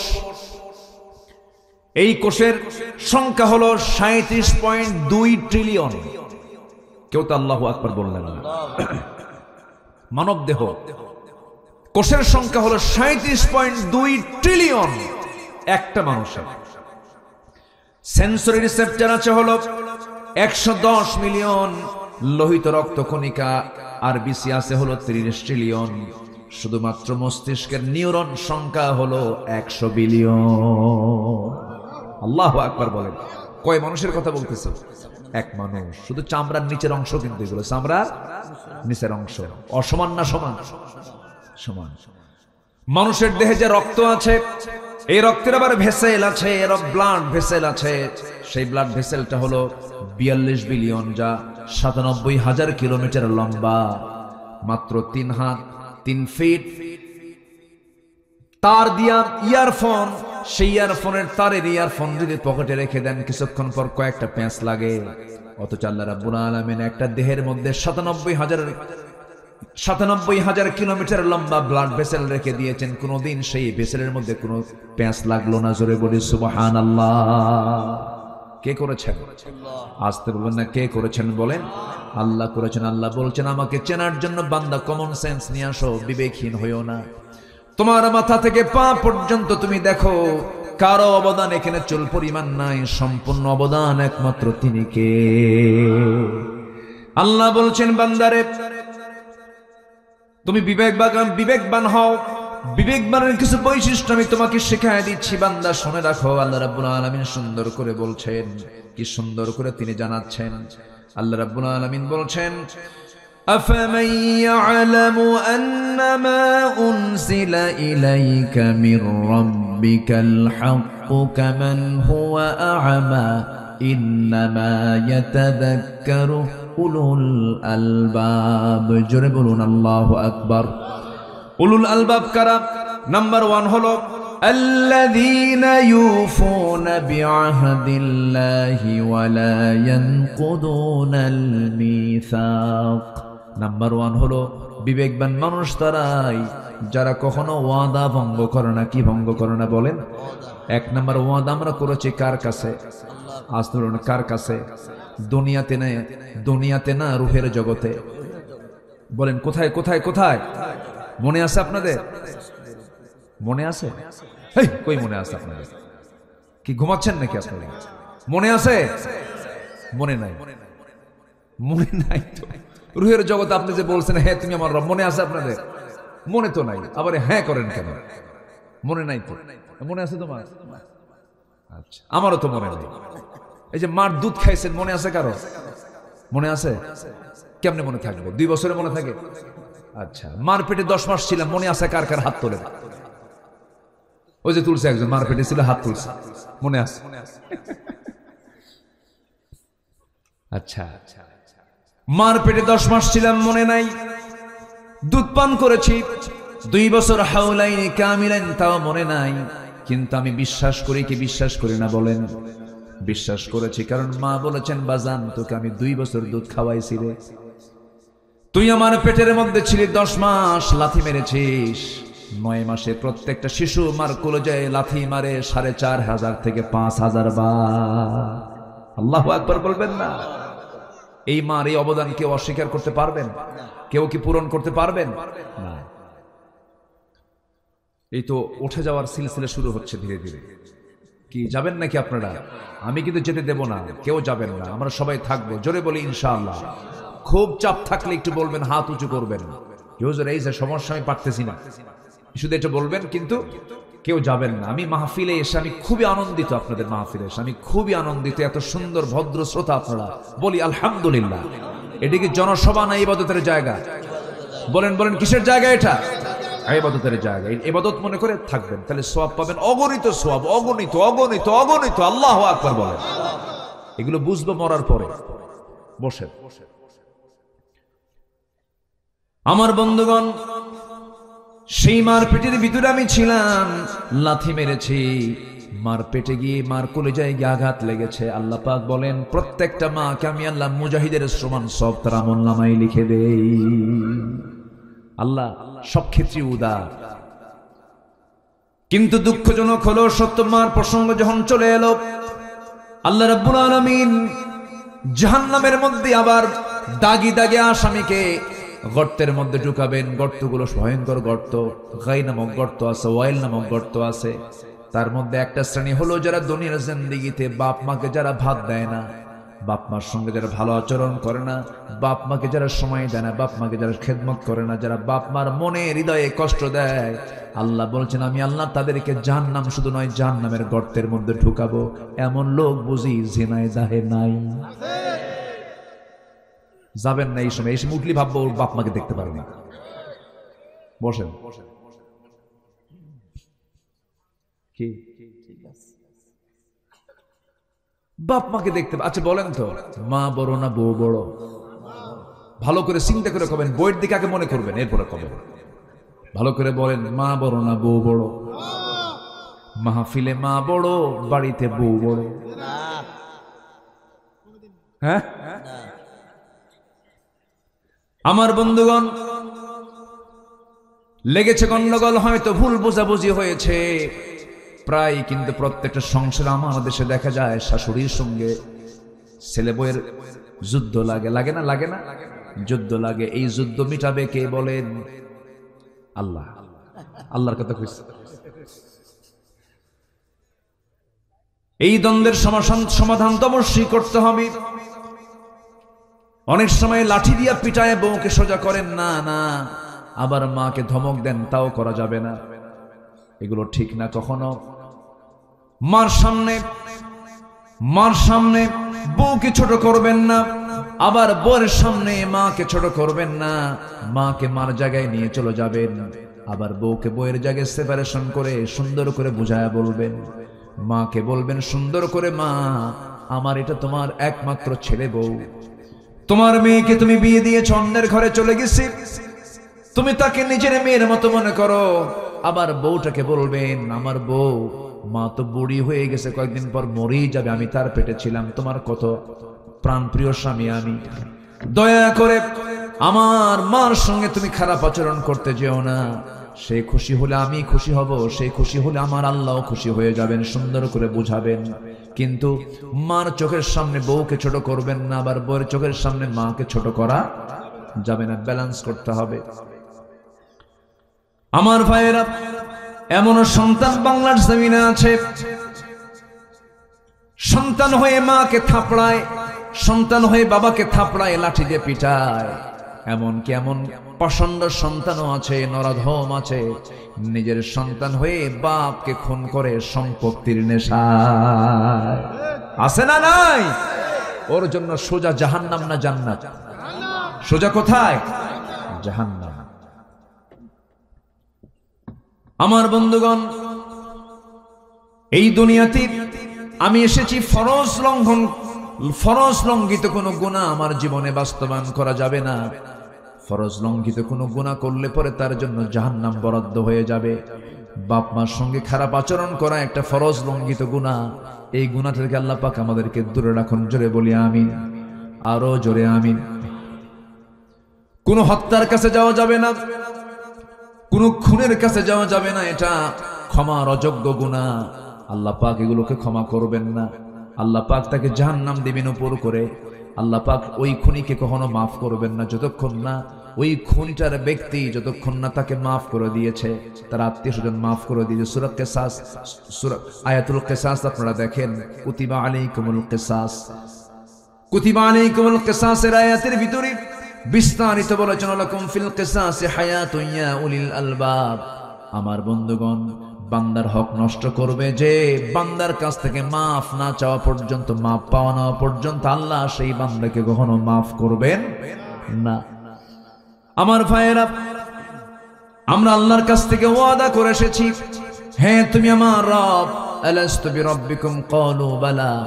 এই স্বীকৃতি আমরা দুনিয়াতে এসেছি। আবার এই দুনিয়া থেকে আমরা যখন বিদায় নিয়ে নেব, এই স্বীকৃতির যদি আমরা পূর্ণ বাস্তবায়ন করতে পারি, আল্লাহ আমাকে জান্নাত দিবেন। আমার বন্ধুগণ, আমার রবকে বলেন, আসতে বলুন, আমার রবকে। রব মানে কি? না, রব মানে হলো আইনদাতা, রব মানে হলো বিধানদাতা। রব তাকে বলা হয়, সেই রব হতে পারেন, তিনি রব হতে পারেন যিনি সকল প্রকার অযোগ্যতা, ব্যর্থতা, অপূর্ণতা, সকল কিছু থেকে যিনি মুক্ত, তিনি হচ্ছেন আমার রব আল্লাহ। আমার বন্ধুগণ, এই দুনিয়াতে আমরা সবুজ ভূখণ্ড বাংলাদেশে বসবাস করি। 54,000 বর্গ মাইলের, 56,000 বর্গ মাইলের সোনার বাংলাদেশ। 20 কোটি মুসলমানের বসবাস এই দেশে। এই দেশে আজ 53-54 বছর পার হয়ে গেল। আল্লাহ যে রব, আল্লাহ যে আইনদাতা, কিন্তু আজকে 54 বছর ধরে আমরা দেখতেছি এই দেশে আইনটা চলছে আল্লাহর না বান্দার। আল্লাহর না বান্দার? বান্দার আইন চলতেছে। কিন্তু রবটাকে, রবটাকে, আমার রবকে, কিন্তু এদেশের রবকে কেমনে আল্লাহ হয়? মানুষের আইন চলতেছে। এখন তো কথা বললে অনেকের গায়ে একটু লাগবে মনে হয়, কি এরকম মনে করতেছেন নাকি আপনারা?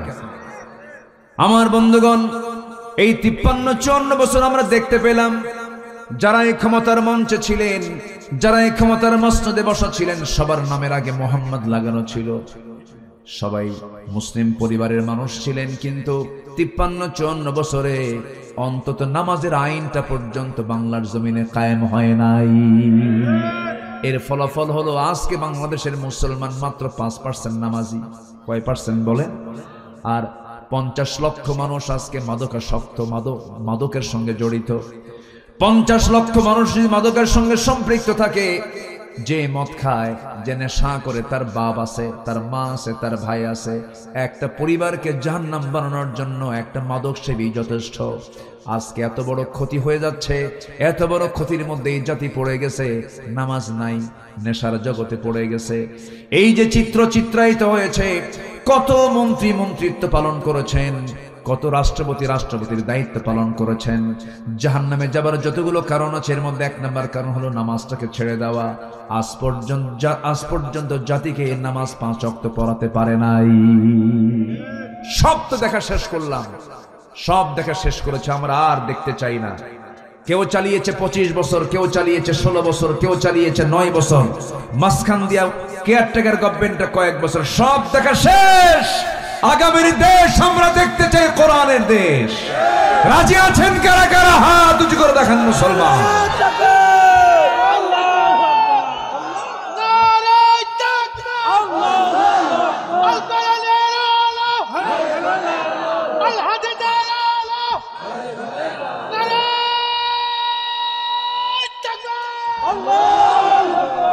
আল্লাহ কবুল করুন, জোরে বলি আমিন। একটু পিছনে বসেন, হ্যাঁ, জোরে বলি আল্লাহুম্মা আমিন। তাহলে আগে সবার আগে আমরা কার ওয়াদা পূরণ করব? আসতে বলবেন না, কার ওয়াদা পূরণ করব? আল্লাহ বলেছেন তুমি কি, আমি কি তোমার রব নই? আলাস্তু বিরাব্বিকুম, আমি বলেছি ক্বালু বালা, হ্যাঁ তুমি আমার রব। কিন্তু আজান শুনলে মসজিদে যাই না কেন? কি কথা কি বুঝতেছেন? সবাই কি নামাজ পড়তে রাজি আছেন? সবাই কি নামাজ পড়তে রাজি আছেন? কয় ওয়াক্ত নামাজ? কয় ওয়াক্ত নামাজ? এটা হাত তুলে দেখানো যাবে কি? জোরে বলি ইয়া আল্লাহ, আরো জোরে ইয়া আল্লাহ। আমাদেরকে 5 ওয়াক্ত সালাত আদায় করার তৌফিক তুমি আল্লাহ দিয়া দাও। জোরে বলি আমিন, আরো জোরে আমিন। হাত নামান। বউ যদি নামাজ না পড়ে কি করবেন? বউ যদি নামাজ না পড়ে কি করবেন? দাওয়াত দিও কাম হয় না, তাও পড়ে না, কি করবেন? আরেকজন কয় মার্ডার করবো, মার্ডার। এই তো লক্ষণ খুব খারাপ দেখতেছে। মাহফিলে মা বোন আছে না নাই? আছে।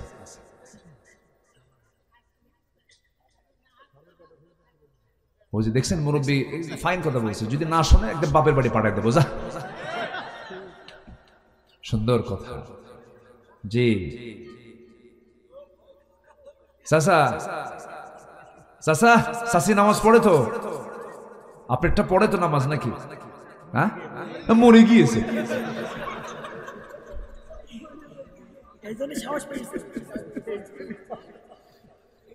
বউকে মারা কি এত সহজ? বউকে মারা সহজ না। যারা কইছে মারতে হবে, মার্ডার করতে হবে, ওরা বিয়ে করেনি। বউ মারা এত সহজ না। বউ মারতে যাবেন আপনি? বউ তো বিশাল, ও তো মানে বউ তো একটা দারোগা। রাস্তায় চলছেন বউকে সাথে নিয়ে, যদি আপনার নজর যদি কোনো মহিলার দিকে যায় আর ও যদি টের পায় একবার আপনি চেয়েছিলেন কয়েক সেকেন্ড, জাহান্নাম শুরু হবে, জাহান্নাম। সারাদিন কিছু কমে না। সন্ধ্যার সময় যখন ডাক দিবেন, সুইটি ঝর্ণা এক গ্লাস পানি আনতো, খাও তোমার সুইটি। কি তুমি চায়া থাকো আরেক দিকে, তুমি আমারে ডাকো না, আগে নজর ঠিক করো। কি ঠিক আছে কিনা বলেন? হ্যাঁ, বউ মারা এত সহজ না। বউ তো মারার বিষয় না, বউ হচ্ছে আদরের বিষয়। কে বলেছে বউ নামাজ পড়বেন? অবশ্যই নামাজ পড়বে, আদর দিবেন, সুন্দর করে শিখাবেন, বুঝাবেন, বলবেন একই ছাদের নিচে দুনিয়াতে থাকলাম, আমরা একই ছাদে জান্নাতেও থাকতে চাই। সুন্দর করে বুঝাবেন, একটু কাঁদবেন, একটু নামাজে দাঁড়াবেন, কবরের কথা মনে করে দিবেন। আমার নবীজির প্রথম দাওয়াত ছিল আম্মা জান খাদিজার কাছে। জোরে বলি সুবহানাল্লাহ। প্রথম দাওয়াত দেব আমরা কোথায় বলেন? বাড়িতে, স্ত্রীর কাছে আগে দাওয়াত দেব। কে বলেছে বউ শুনবে না কথা? যদি নামাজ না পড়ে সুন্দর করে বুঝায় বলবেন 4টা কারণে স্বামী তার স্ত্রীকে শাসন করতে পারবেন, তবে এই শাসন কিন্তু সেই শাসন না। আমার মায়েরা, ভয় পাওয়ার কোনো কারণ নাই। 4টা কারণে আপনি স্বামী তার স্ত্রীকে শাসন করবেন। নাম্বার 1 যদি নামাজ না পড়ে, নাম্বার 2 হলো যদি রোজা না রাখে, নাম্বার 3 হলো স্বামীর বৈধানুগত্য যদি না করে। বৈধানুগত্য এই জন্য বললাম, ফেরাউন মার্কা স্বামীও কিন্তু আছে জমিনে। আসতে বলবেন না আছে না নাই? ফেরাউন মার্কা স্বামী হলে পরে ওই স্বামীর আনুগত্য করা যাবে না, বরং সেই সময় ওই মহিলার জন্য আসিয়ার মতো ভূমিকা পালন করতে হবে। আসিয়া স্বামীর মহাব্বতে নয়, আল্লাহর মহাব্বতে জীবন দিয়েছেন। স্বামীর অবৈধ আনুগত্যের কাছে তিনি কখনো মাথা নত করেন নাই। বিদায় নিয়েছেন। আমার মায়েরা শোনেন কথাগুলো। অনেক মা বোন আজকের মাহফিলে আসছেন, মাদেরকে বলবো আপনার মডেল হবেন আসিয়া, আপনার মডেল হবেন মারিয়াম, আপনার মডেল হবেন খাদিজা, আপনার মডেল হবেন আম্মা জান আয়েশা সিদ্দিকা রাদিয়াল্লাহু তাআলা আনহা। এদেরকে ফলো করবেন, এদের আদর্শকে লালন করবেন, ফাতিমার আদর্শকে লালন করবেন। ফাতিমা দুনিয়া থেকে বিদায় নেবেন, স্বামীকে ডাক দিয়ে বলছেন, স্বামী আমার দুনিয়া থেকে বিদায় নেব, মনে হয় আমার জানাজা যেন দিনের বেলা না দিয়া রাতের বেলা যেন জানাজা দেওয়া হয়। দিনের বেলা জানাজা দিলে পরে লক্ষ লক্ষ মানুষের সমাগম হয়ে যাবে, আমার পর্দার খেলাফ হয়ে যাবে। আমি চাই না আমার মৃত্যুর পর আমার লাশ সবার সামনে রাখা হোক। আমি কতটুকু লম্বা, কতটুকু মোটা চিকন, এটা মানুষ অনুমান করবে, আমার পর্দার খেলাফ হয়ে যাবে। রাতের বেলা কয়েকজনকে ডাক দিয়ে আমার জানাজার কাফন দাফন করে দিবেন। ফাতিমা দুনিয়া থেকে বিদায় নিলেন আমার নবীর ইন্তেকালের মাত্র 6 মাস পরে। অল্প বয়সে তিনি দুনিয়া থেকে বিদায় নিয়েছেন। এর মূল কারণ ছিল শিবে আবু তালেবের না খায়া খায়া পেটের নাড়িগুলো শুকে গিয়েছিল, দুরারোগ্য রোগে আক্রান্ত হয়ে পড়েছিলেন।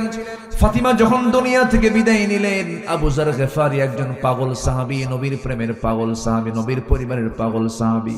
আবু যার গেফারি রাতের বেলা স্বপ্নের মধ্যে দেখতে পেলেন নবীজি তাকে বলছেন, আবু যর, আমার কলিজার টুকরা ফাতিমা নাই, ফাতিমার জন্য সুন্দর করে তার কবরের ব্যবস্থা করো, জানাজার আয়োজন করো। রাতের বেলা কেউ জানে না। আবু যার গেফারি রাদিয়াল্লাহু তাআলা আনহু আলী রাদিয়াল্লাহু আনহুর বাড়িতে এসে দরজায় কড়া নেড়ে বলছেন, ভাই আলী, দরজা খোলো। তুমি আমাকে সংবাদ দাও নাই, কিন্তু রাসূল আমাকে সংবাদ দিয়ে জানিয়ে দিয়েছেন ফাতিমার দুনিয়াতে নাই। রাসূল জানিয়ে দিয়েছেন আমি যাচ্ছি কবর খনন করতে, তুমি সব আয়োজন সম্পন্ন করো। কবর খনন করতে গেছেন বেশি জন না, কয়েকজনকে জানানো হয়েছে রাতের বেলায় কাফন দাফন হয়ে যাবে। জানাজা পড়াচ্ছেন সাইয়েদনা আলী, স্বামী তারা জানাজা পড়াচ্ছেন। ওইদিকে কবর খনন করতে গেছেন আবু যার গেফারি, কবরকে লক্ষ্য করে বলছেন, কবর রে, আজকে তোর মধ্যে আমি যাকে রাখতেছি, কলিজার টুকরা হাসান হুসাইনের মা, বিশ্বনবীর কলিজার টুকরা ফাতিমা, খাতুনে জান্নাত ফাতিমা, কবরদার, কবর তুই এই ব্যক্তিটার সঙ্গে, এই নারীর সঙ্গে কখনো অসম্মানজনক আচরণ করবি না। আবেগ আপ্লুত হয়ে কথাগুলো বলছিলেন। সিরাত গ্রন্থে আসছে এই জাতীয় কথা যখন তিনি বলতেছিলেন, উনি ভাবতেই পারেন না কবর থেকে কোন আওয়াজ আসবে। এই কথা বলে তিনি কাঁদতে কাঁদতে তিনি কবর থেকে উঠতেছেন, ভিতর থেকে একটা আওয়াজ আসলো, আবু যার রে, তুমি এতক্ষণ ধরে যে সমস্ত কথাগুলো বললে এই সমস্ত কথাগুলো কবরে চলবে না, এখানে লাগবে হচ্ছে আমল। কি লাগবে বলেন? আমল লাগবে। আমল যদি ভালো হয়, আমল যদি ভালো হয়, আমল যদি নেক হয়, কোনো সমস্যা নাই, কবর সে শান্তির জান্নাতের ফ্লেভার পেয়ে যাবে। আর আমল যদি খারাপ হয়, পৃথিবীর এক প্রান্তের মাটি অপর প্রান্তে চলে যাবে, অপর প্রান্তের মাটি অপর প্রান্তে চলে গিয়ে রক্ত, হাড়, মাংসগুলোকে সব মাটির সঙ্গে একাকার করে দেওয়া হবে। এই জায়গায় আমল ছাড়া কোনো কিছু চলে না। আল্লাহু আকবার। আবু যার গেফারি ওই যে তিনি ওই কবর থেকে উঠে দাঁড়িয়ে ওই যে সংসারে বিরাগী হয়ে পড়েছিলেন, জীবনের সংসার জীবনে ফিরতে পারেন নাই, তিনি আল্লাহর জিকির করতে করতে দুনিয়া থেকে বিদায় নিয়ে চলে গেছেন। আমার মায়েরা এজন্য সেই ফাতিমার মতো, সেই খাদিজার মতো, সেই আসিয়ার মতো জীবন যাপন আপনাকে শিখতে হবে, করতে হবে। আসিয়া আলাইহিস সালাতু ওয়াস সালাম দুনিয়া থেকে বিদায় নিচ্ছেন। স্বামী এসে বলতেছে, আসিয়া শুনলাম তুমি নাকি কালেমা পড়েছো। তিনি বলেন, কালেমা আপনি শুনবেন কেন? আপনি দেখেন লা ইলাহা ইল্লাল্লাহ। সঙ্গে সঙ্গে আসিয়ার উপরে বিশাল বড় পরীক্ষার পাথর জমা হয়ে গেল। বলতেছে, আসিয়া তুমি কি জানো এই রাষ্ট্রের রাষ্ট্রপতি আমি, তুমি আমার বিরুদ্ধে ভেটো দেওয়া মানে তোমার জীবনকে শেষ করে দেওয়া। আসিয়া বলছেন, স্বামী আপনি আমার, কিন্তু আমার রব সবার উপরে, আমার রবকে খুশি করতে গিয়া দুনিয়ার সব ছাড়বো, কিন্তু আমার রবকে ছাড়বো না, কারণ ওয়াদা করেছি কার সাথে? আল্লাহ পাক বলছেন, আল্লাযীনা ইউফুনা বিআহদিল্লাহ, যারা আল্লাহর সঙ্গে যারা ওয়াদা পূর্ণ করবে তারা হচ্ছে উলুল আলবাব, তারা হচ্ছে বিবেকবান। যদি বলি আল্লাহু আকবার। সাইয়্যিদুনা আসিয়া আলাইহিস সালাতু ওয়াস সালাম, সাইয়্যিদাতুনা আসিয়া আলাইহিস সালাতু ওয়াস সালাম তিনি কি করলেন? স্বামীকে ডাক দিয়ে বলছেন, স্বামী আমার, দুনিয়া থেকে বিদায় নেব, কিন্তু বাতিলদের সঙ্গে আমি আপোষ করব না। শেষ পর্যন্ত জল্লাদ তার সামনে রেডি হয়ে গেছে। জল্লাদ হাতের মধ্যে জল্লাদ কি বলে করাত নিয়ে দাঁড়ায় গেছে।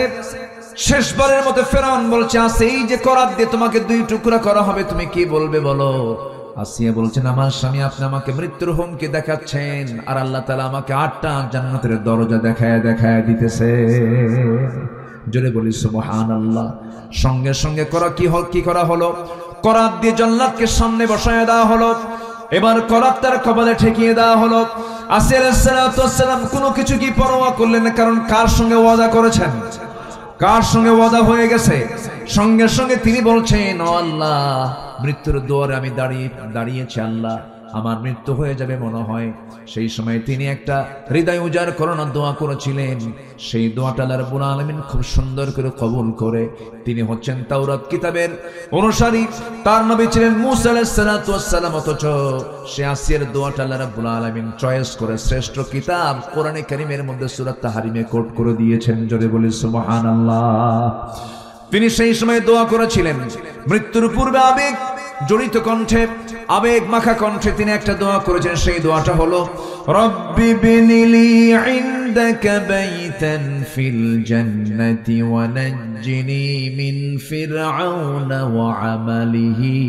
আল্লাহ তুমি আমার জন্য বানায় দিবা বুয়ুতুন, অনেক ঘর, বাইতুন এক ঘর, তুমি আমাকে একটা ঘর শুধু বানায় দিবা, জান্নাতে বেশি ঘর চাই না। সে একটা ঘর অবশ্যই হওয়া উচিত ইনদাকা, তোমার কাছে, অর্থাৎ তোমার ঘরের দেওয়ালের সাথেই সেই ঘরটা তুমি আল্লাহ আমারে বানায়া দিবা। তাহলে বলেন তাদের ওয়াদা কি তারা ভঙ্গ করেছেন নাকি? আর আমরা সামান্য এক প্যাকেট বিড়ির প্যাকেট পেলে পরে আমাদের ঈমান বেঁচে খাই, ঠিক কি না?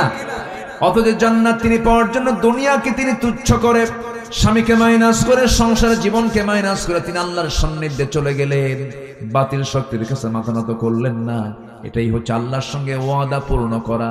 নাম্বার 2 হলো সাধারণ যে অঙ্গীকারগুলো আছে, সে অঙ্গীকার যারা নষ্ট করবে তারা আল্লাহর বিবেকহীন বান্দা হয়ে যাবে। বিবেকবান বান্দা কখনো ওয়াদা ভঙ্গ করতে পারে না। আমার ভাইয়েরা, আল্লাহ রাব্বুল আলামিন সুন্দর করে বলছেন, আল্লাযীনা ইউফুনা বিআহদিল্লাহি ওয়া লা ইয়ানকুদুনাল মিসাক। নাম্বার 3 হলো ওয়াল্লাযীনা ইয়াসিলুনা মা আমারাল্লাহু বিহি আইয়ুসালা ওয়া ইয়াখশাউনা রাব্বাহুম ওয়া ইয়াখাফুনা সুআল হিসাব। নাম্বার 3 হলো যারা আল্লাহর সঙ্গে সম্পর্ক যারা বজায় রাখে, আল্লাহর সঙ্গে সম্পর্ক কন্টিনিউ করার জন্য কয় ওয়াক্ত নামাজ বলেন? আসতে বলো না, কয় ওয়াক্ত নামাজ? খাবার খেতে হয় আমাদের দেশে কয় বেলা? খাবার না খেলে শরীর সুস্থ না অসুস্থ হয়? অসুস্থ হয়ে যায়। পানি পরিমিত না পান করলে কিডনি ভয় পেয়ে যায়। পরিমিত 3 থেকে 4 লিটার পানি পান না করলে যেমন কিডনি ক্ষতিগ্রস্ত হয়ে যায়, তেমন ঈমান নষ্ট হয়ে যায় কয় ওয়াক্ত নামাজ না পড়লে পরে? বলেন 5 ওয়াক্ত। আসেন দোয়া করে দিই। হ্যাঁ, এই যে 2-1 করে উঠতেছে, বুঝলাম না কিছু। বসেন না, একটু বসেন। জি, বয়স হয়ে গেছে তো কিছু বলতে পারছি না। আর একটু সময়, আর একটু আমাকে কিছু সময় দেন। আপনি শুধু একা শুনছেন না তো, এই আলোচনাগুলো, এই যে ক্যামেরা রেকর্ড হচ্ছে, ইউটিউব গুলো যাবে, আগামীকালকে কোটি কোটি মানুষ এই আলোচনাগুলো দেখবে। তা আপনি যদি চলে যান, আমি তো আলোচনা আগ্রহ হারায় ফেলবো, তাহলে এই মাহরুম হয়ে যাবে সবাই। যদি আপনি শুনছেন হাজার হাজার, আর এই আলোচনা চলে যাবে কোটি কোটি মানুষের কাছে, বলি আলহামদুলিল্লাহ। তাহলে এখানে আপনার উপস্থিত থাকার দরকার আছে না নাই? আচ্ছা, একটু বসেন। তা আল্লাহর সঙ্গে সম্পর্ক বজায় রাখার জন্য কন্টিনিউ কয় ওয়াক্ত নামাজ বলেন তো? বলেন কয় ওয়াক্ত নামাজ? 5 ওয়াক্ত নামাজ। নামাজ তো পড়বই আমরা। নাম্বার 4 হলো আল্লাহকে ভয় করব। আল্লাহকে যদি ভয়ের মতো ভয় করতে পারি, আমার দ্বারা কোনোদিন সগীরা গুনাহ হতে পারে না। আমার দ্বারা কবিরা তো দূরেই থাকলো, সগীরা গুনাহটা পর্যন্ত কখনো হতে পারে না। এই জন্য সবচাইতে ভয় করব আমরা কাকে? বলুন কাকে? কাকে? আল্লাহকে ভয় করব, বিচার দিবসকে ভয় করব। আমার বন্ধুগণ, আল্লাহ রাব্বুল আলামিন বলছে, বান্দা তুই আমার সঙ্গে সম্পর্ক রাখ। আমার নবীজি নামাজে মাঝে মাঝে দাঁড়াতেন, শিশুর মতো কাঁদতেন। কিসের মতো বলেন? শিশুর মতো কাঁদতেন। আমরা যখন আল্লাহর কাছে কাঁদবো, লজ্জা নিয়ে কাঁদবো না বেহায়া হয়ে কাঁদবো? বলেন বলেন বলেন। বেহায়ের মতো কাঁদতে হবে, আল্লাহর কাছে বেহায়ের মতো চাইতে হবে। একবার চাইবেন আর চাবেন না। না, দুনিয়ার মানুষের কাছে আপনি বারবার চাবেন, মানুষ আপনাকে বেহায়া বলবে, শরমহীন বলবে, শরম নাই, লজ্জা নাই। কিন্তু আমার আল্লাহ বলেন, বান্দারা আমার কাছে যত বেশি চাস, আমি আল্লাহ তত বেশি খুশি হয়ে যাই। আমার কাছে চারে উদউনি আস্তাজিব লাকুম, আমাকে ডাকো, আমি তোমার ডাকে সাড়া দেব। আমি তোমার ডাকে অবশ্যই সাড়া দেব।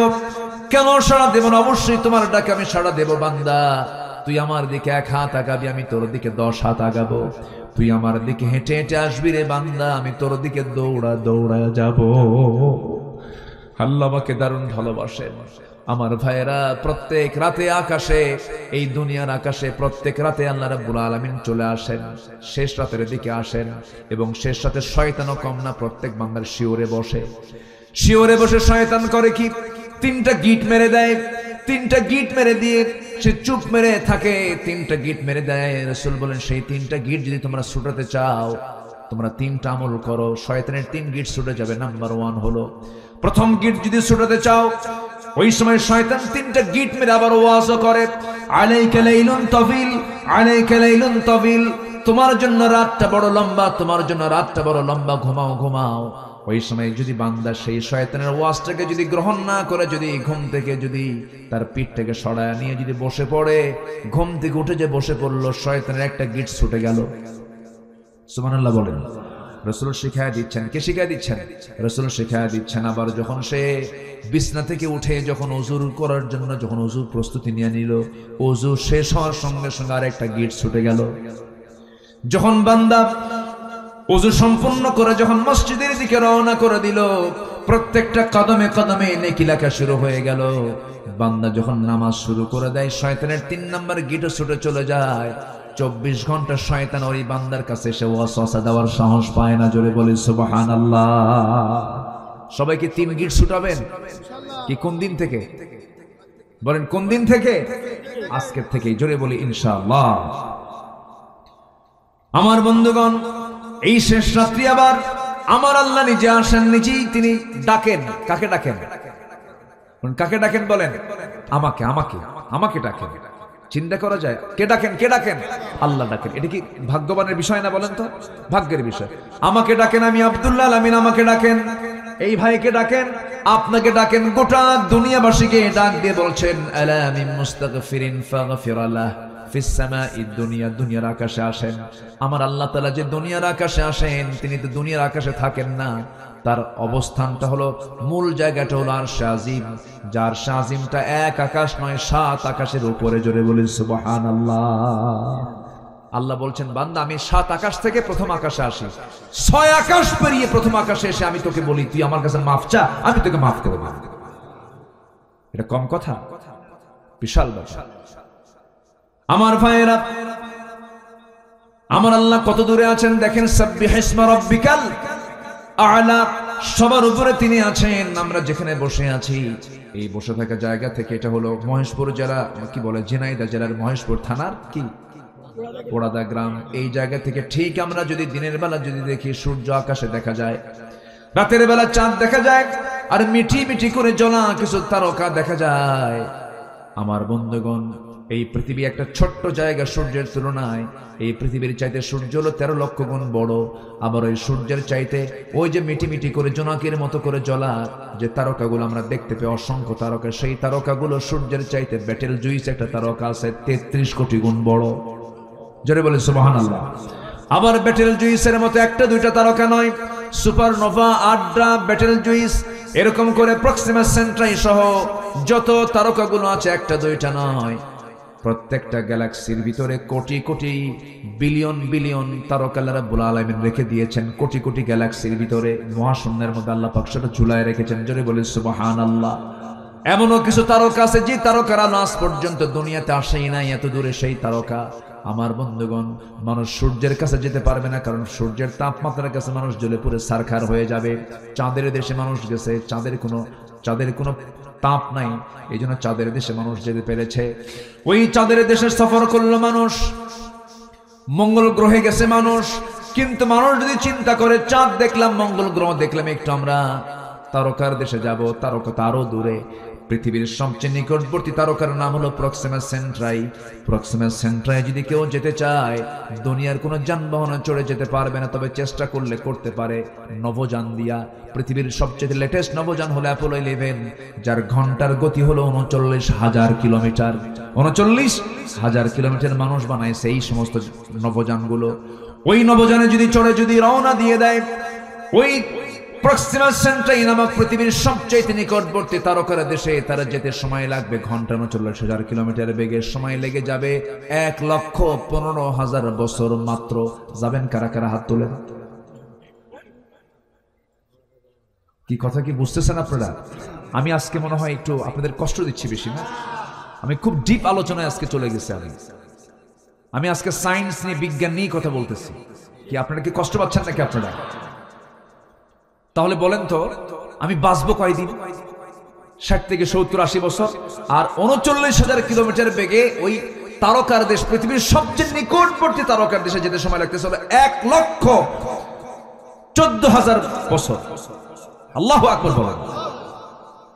1,14,000 বছর যদি সময় লেগে যায় এই ছোট্ট এই পৃথিবীর সবচেয়ে নিকটবর্তী তারকার দেশে, আপনি আসমান পাবেন কোন দিন? আল্লাহ বলতেছে, বান্দা আমি দুনিয়ার আকাশে এসে আমি তোকে মাফ করার জন্য দাঁড়ায় থাকি। আল্লাহু আকবার বলেন। এবং আল্লাহ আবার নিজে বলছেন, আল্লাহ বলছেন, বান্দা তুই যদি তোর দিলটা যদি 5 ওয়াক্ত নামাজের জন্য যদি মসজিদে ঝুলায় রাখিস, আমি তোকে আমার আরশে আসিমের ছায়ায় তোকে জায়গা দিয়ে দেব। কোন যানবাহনে যাবেন? দুনিয়ার কোন যানবাহনে যাওয়া সম্ভব? আমাকে সুন্দর করে ফ্লাইটে চড়ে আরশে আসিমের ছায়ায় জায়গা করে দিবেন। তিনি আমার কে? আরো জোরে বলেন, তিনি আমার কে? নামাজকে ছাড়বো না ধরবো? নামাজকে ছাড়বো না ধরবো? আপনার গ্রামকে আপনি মানসিকতায় নিয়ে আসেন। আপনার গ্রামে কারা নামাজ পড়ে না তাদেরকে তালিকা করে দেবেন। কারা পর্দায় থাকে না কোন ঘর থেকে? যুবকরা তোমরা মাথায় নাও, তোমাদের হাতে আগামীর বাংলাদেশ, ঠিক কিনা? তোমরা মাত্র 35 মিনিট সময় দিয়ে ভাঙ্গা হেলিকপ্টারে দিল্লি পাঠায় দিছো, ঠিক কিনা? আগামীর বাংলাদেশ তোমরাই গড়বে। তোমরা সিদ্ধান্ত নাও, তোমার গ্রামের কোন মহিলা বোরকা ছাড়া বের হয়? ওই গ্রামের ওই বাড়ির মুরব্বীকে বলো, এই গ্রামে বসবাস করতে হলে বোরকা ছাড়া বের হওয়া যাবে না। তা'মুরুনা বিল মা'রুফ ওয়া তানহাউনা আনিল মুনকার। এরপরে তোমার গ্রামের মাতব্বর যদি নামাজ না পড়ে, বলবা আপনি নামাজ ধরেন, মাতব্বরি টিকে রাখেন।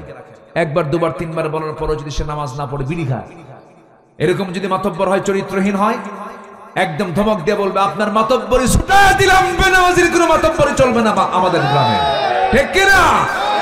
বাস এরকম করে সতর্ক হও। 64,000 গ্রামকে তোমরা ঠিক করে ফেলো। আগামীর বাংলাদেশ কোরআনের বাংলাদেশ হয়ে যাবে ইনশাআল্লাহ।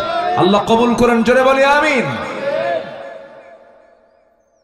কষ্ট পাচ্ছেন মনে হয়?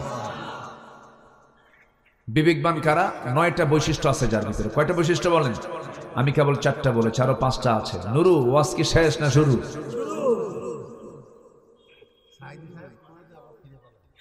জি বলি আলহামদুলিল্লাহ, জোরে বলি আলহামদুলিল্লাহ।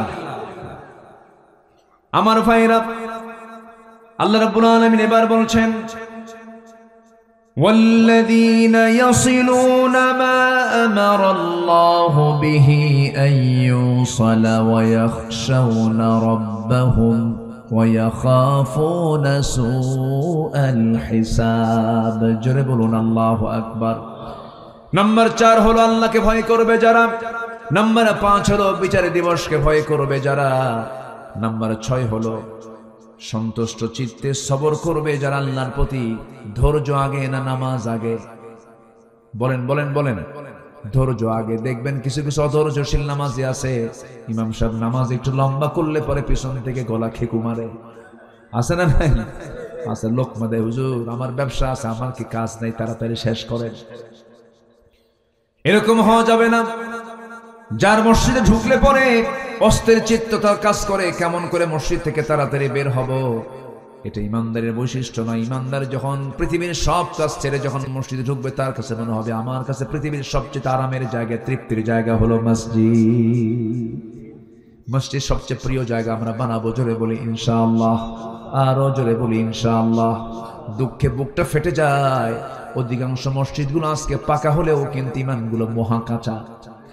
ফজরের সময় মুসল্লি খুঁজে পাওয়া যায় না। একটা গ্রামকে আদর্শ গ্রাম বলবেন কেমনে? 1 নম্বর তালিকায় বৈশিষ্ট্য বলবেন। 1 নম্বর বৈশিষ্ট্য একটা আদর্শ গ্রামের ফজরের সময় সবচেয়ে মুসল্লি বেশি হবে সেই গ্রামের, কি ঠিক কিনা? সেই গ্রামের মসজিদের মুসল্লি সবচেয়ে বেশি হবে কোন কোন কোন সময়? ফজরে। কারণ ফজরের সবাই কোথায় থাকে? বাড়ি থাকে। বাড়ি থেকে সে মসজিদে চলে আসবে। জোহরে কাম থাকে, অফিসে থাকে, বিভিন্ন জায়গায় যায়। জোহরের মুসল্লি কাউন্টেবল নয়, আসরের মুসল্লি কাউন্টেবল নয়। এই জন্য রাসূল বলেছেন, যে ব্যক্তি ফজর নামাজ এবং এশার নামাজ বা জামাতে পড়বে, আল্লাহ রাব্বুল আলামিন গোটা রাত কিয়ামুল লাইলের সমান সওয়াব তার আমলনামায় দিয়ে দিবে। বাড়ি থেকে নামাজ পড়বা না, জামাতে পড়বা না, দেখো আমি কি অফার দিয়ে দিলাম। আল্লাহু আকবার বলেন। গোটা রাত নামাজের সওয়াব পাবো আমরা কখন? বলেন ফজর এবং এশার নামাজ কোথায় গিয়ে? জামাতে গিয়ে নামাজ পড়বো। জোরে বলি ইনশাআল্লাহ। জামাতে নামাজ পড়তে হবে। জামাতে নামাজ পড়ার জন্য রাসূল তাকিদ দিয়েছেন। আমার নবীজির কাছে এক অন্ধ সাহাবী এসে বলছে, হুজুর আমি অন্ধ মানুষ, চোখে দেখি না, আমি কি জামাতে নামাজ পড়বো নাকি? রাসূল বললেন, তুমি কি একা একা যেতে পারো নাকি? হ্যাঁ যেতে পারি। রাসূল বলেন, তবু তুমি জামাত ছাড়বে না, তবু জামাতে নামাজ পড়বা। জোরে বলেন সুবহানাল্লাহ। আমার বন্ধুগণ, সবর থাকতে হবে, ধৈর্য থাকতে হবে। ধৈর্য আবার তিন প্রকার: আস-সাবরু আলা তাআহ, আস-সাবরু আনিল মাসিয়া, আস-সাবরু আলাল ইকদার। এই তিনটার সমন্বয় হলো ধৈর্য। ধৈর্য আছে যার ইমানটা টিকবে তার। কিছু কিছু লোক আছে এত ধৈর্যহীন, বউয়ের সঙ্গে গন্ডগোল হলে পরে তালাকের কথা মুখে আনে, আসে না নাই বলেন? কিছু হইলেই তালাক, কিছু হইলেই তালাক। সেদিন এক মহিলা আমারে ফোন দিয়ে বলে, হুজুর আমার স্বামী তো সকাল সন্ধ্যা তালাক দেয়, আমি কি আসি না নাই? কি কথা কি বুঝতেছে? আমারে কয়, হুজুর আমার স্বামী সকালে তালাক দেয়, বিকেলও তালাক দেয়, আমি কি আসি না নাই? কন্ত এরকম কিছু বেকুব আছে না নাই বলেন তো? কিছু হইলেই তালাক মারে।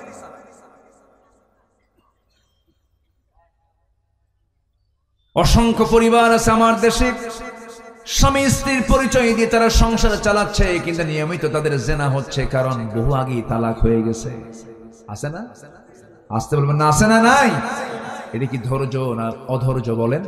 অধৈর্য। অধৈর্য থাকবে যার, তার মধ্যে ইমান টিকবে না, ইমান টলমল হবে, ইমানটা হেরে যাবে, ভেঙে যাবে। এই জন্য ধৈর্যের পরিচয় আমরা দেব। ইমানদার হবে ধৈর্যের পিরামিড। ইমানদার কি হবে? ধৈর্যের পিরামিড হবে। ইমানদারের কথা হবে ধৈর্যশীলের কথা। ইমানদারের চলাফেরা হবে, ইমানদারের সমস্ত কিছু হবে সম্পূর্ণ ব্যতিক্রম। ইমানদার ব্যক্তি হবে পৃথিবীর মধ্যে সবচেয়ে শ্রেষ্ঠ ভালো বান্দা। তাদের আচরণ হবে শ্রেষ্ঠ, তাদের কথা হবে শ্রেষ্ঠ, তাদের স্বভাবে ব্যক্তিত্ব সম্পূর্ণ তারা হবে। ব্যক্তিত্বহীন কখনো ইমানদার হতে পারে না, ঠিক কিনা আমার ভাইয়েরা?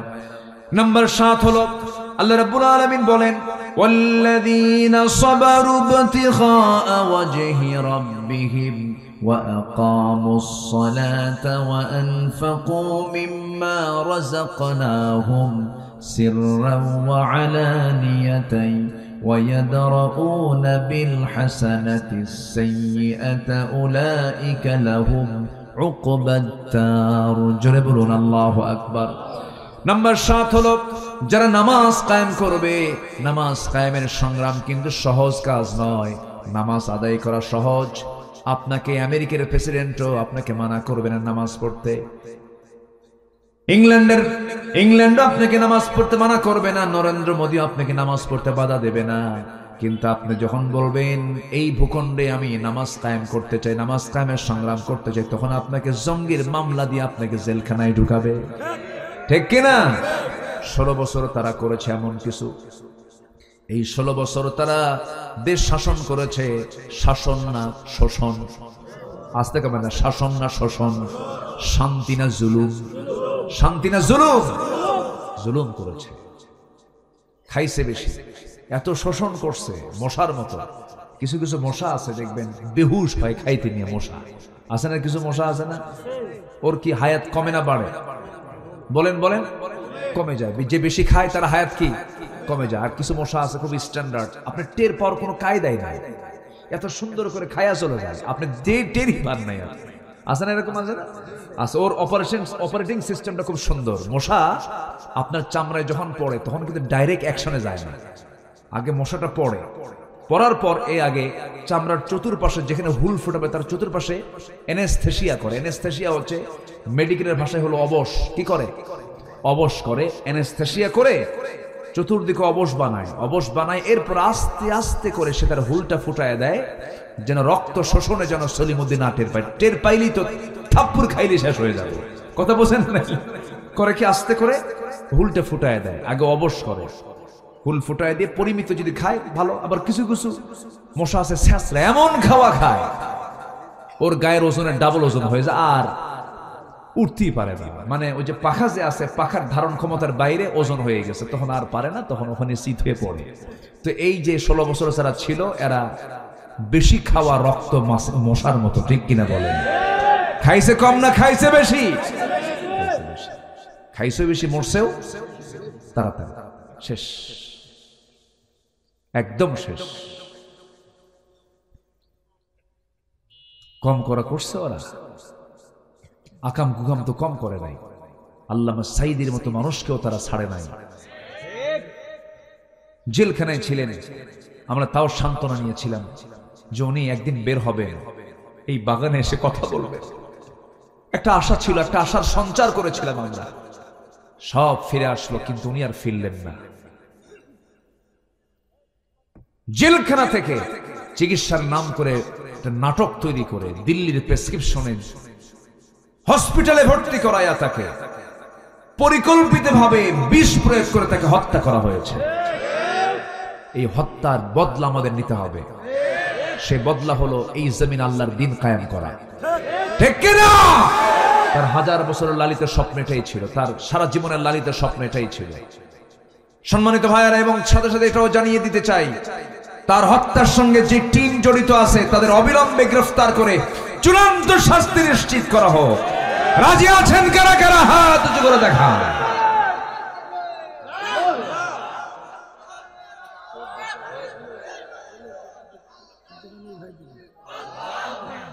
আল্লাহ কবুল করেন, জোরে বলে আমিন। আরো জোরে আমিন, আরো জোরে আমিন। সম্মানিত ভাইয়েরা, নামাজ কায়েমের কাজ কুসুমাস্তীর্ণ নয়। রাসূল মার খেয়েছেন, আমাকে আপনাকে মায়ের খাওয়ার প্রস্তুতি নিতে হবে। নামাজ কায়েমের সংগ্রামে আমাকে আপনাকে এগিয়ে আসতে হবে। 16 বছর কত মানুষ বৈধ স্ত্রীর কাছে যেতে পারেন নাই, ঠিক কিনা বলেন? স্ত্রী হক আদায় করতে ওরা বাধা দিয়েছে, সন্তানের চেহারা দেখে নাই। এই বিডিআর গুলো 16 বছর জেল খেটেছে। সন্তান স্ত্রীর গর্ভে রেখে জেলখানায় ঢুকেছে। 16 বছর পর 16টি একটা মেয়েকে সে কাছে পেয়েছে। এই যে জুলুমগুলো করা হয়েছে, এই জুলুমের ফলাফল হচ্ছে তাদের এই প্রায়শ্চিত্ত। আসতে বলবেন না, জোরে বলুন ঠিক কিনা? এত দাপট মাহফিল আসলেই ডানে বামে সব বসে যেত কিরামুন কাতিবিনা, কথা বলতে দিত না, মাইক টেনে ছিটত। প্যারেড ময়দান 18 বছর বন্ধ রেখেছিল। সিলেট আলিয়া মাদ্রাসা কয়েক যুগ বন্ধ রেখেছিল। আমান ট্রাস্ট বন্ধ রেখেছিল। হাজার হাজার মাহফিল 144 জারি করেছিল। যারা কোরআনকে অচল করতে চেয়েছিল, আল্লাহ তাদেরকে অচল বানায় দিয়েছেন। ইতিহাস থেকে শিক্ষা নাও। আল্লাহ তুমি তাদেরকে শিক্ষা নিয়ে তওবা করে ফিরে আসুক, আমরা দোয়া করি। আল্লাহ কবুল করুন, জোরে বলে আমিন, আরো জোরে আমিন। সম্মানিত ভাইয়েরা, 9টা বিষয় শেষ করতে পারেনি। এদিকে ভাবতেছে আপনাদের কষ্ট হচ্ছে কিনা জানি না। আচ্ছা, নাম্বার 8 হলো দান করতে হবে গোপনে এবং প্রকাশ্যে। আল্লাহ বলছেন, তুমি যদি দান করো, মা তুনফিকু বিয়ামিনি, বাম হাত জানে নাই ডান হাত কি দিয়েছে, এরকম গোপন দান তুমি যদি করতে পারো, আমি আল্লাহ আরশ আজিমের ছায়ায় তোমাকে মেহমান বানাবো। জোরে বলে সুবহানাল্লাহ। আমরা আল্লাহকে পেতে চাই না? আল্লাহকে চাই কিনা বলেন? আল্লাহ আমাকে চান, আমরা আল্লাহকেও চাই। আল্লাহ যেন এই দুই চাওয়া যেন আল্লাহ পাক এক করে দেন। জোরে বলি আমিন, আরো জোরে আমিন। নাম্বার 9 হলো ভালো কাজের দ্বারা মন্দ কাজকে প্রতিহত করা। কি? ভালো কাজের দ্বারা মন্দ কাজকে প্রতিহত করা। যদি আপনার জীবনে কোনো মন্দ কাজ হয়ে যায়, একটা ভালো কাজ করে বলবেন, আল্লাহ ওই মন্দ কাজটা করছিলাম, এই ভালো কাজ করে তুমি আমাকে উত্তম জাযা তুমি আল্লাহ দিয়ে দাও। আল্লাহু আকবার বলো। এইভাবে আমরা চলবো, পরিবারকে দ্বীনের উপরে চালাবো। বউ সন্তান ছেলে মেয়ে এগুলো সব যেন দ্বীন বোঝে, তারা যেন পর্দায় থাকতে পারে। এই তৌফিক আল্লাহ পাক তুমি সবাইকে দিয়ে দাও। জোরে বলি আল্লাহুম্মা আমিন। এই আশাবাদ কামনা করছি। ধীরে ধীরে আমরা দোয়ার দিকে যাব। আমরা চাইবো কার কাছে বলেন তো? আসতে বলবো না, চাইবো কার কাছে? আমরা আল্লাহর কাছে। নামাজের মতো করে বসে আমরা তাশাহুদের সূরতে বসে যাই। আমরা আল্লাহর কাছে চাবো, আল্লাহ যেন আমাদের গুনাহগুলোকে মাফ করে দেন। জি,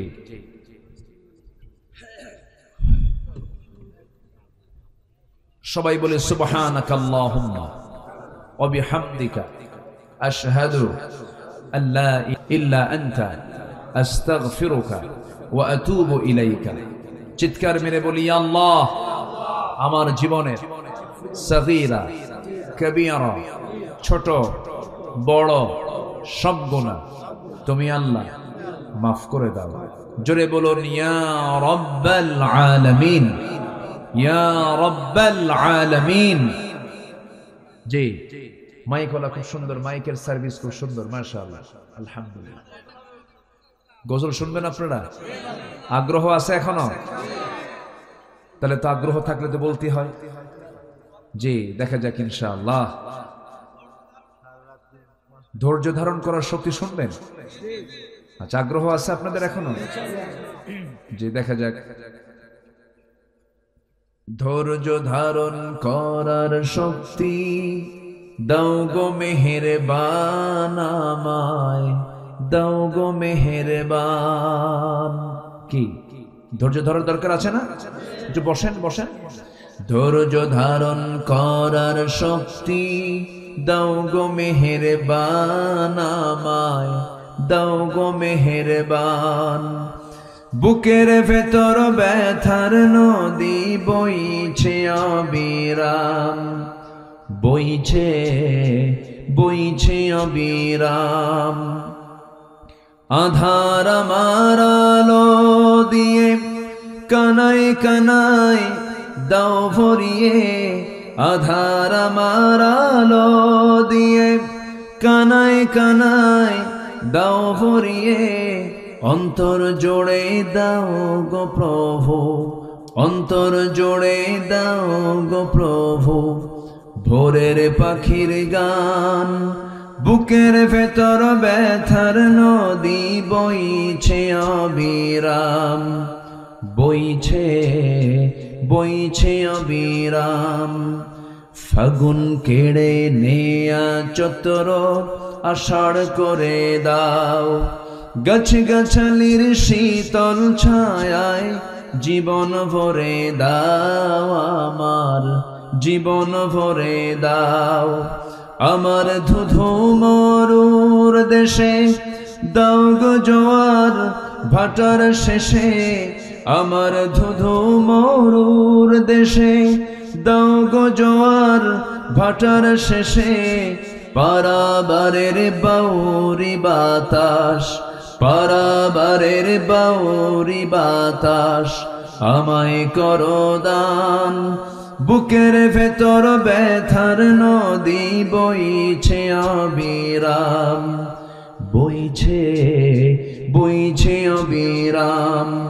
ধৈর্য ধারণ করার শক্তি দাও গো মেহেরবান আমায়, দাও গো মেহেরবান।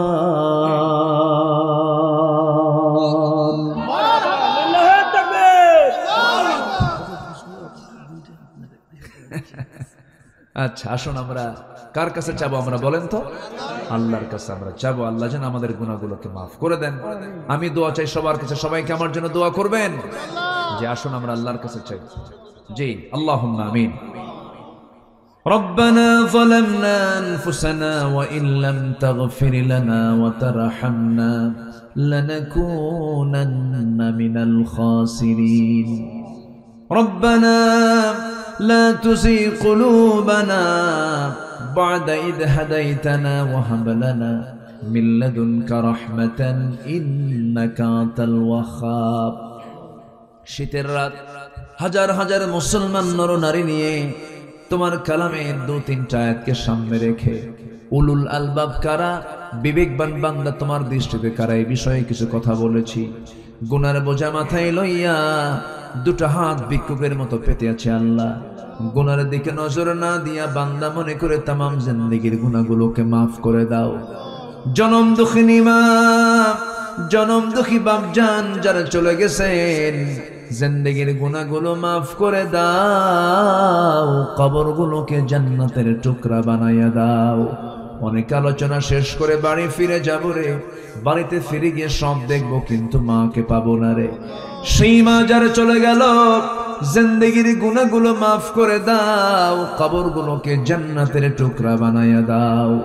আব্বা আম্মার জন্য কি দোয়া তাও শিখায় দিয়েছো, হাত উঁচু করে আল্লাহ শেখানো দোয়াটা পড়া চিৎকার মেরে মেরে সবাই বলুন, রব্বির হামহুমা কামা রব্বায়ানি সগীরা। সবাই বলুন, রব্বির হামহুমা কামা রব্বায়ানি সগীরা, রব্বির হামহুমা কামা রব্বায়ানি সগীরা।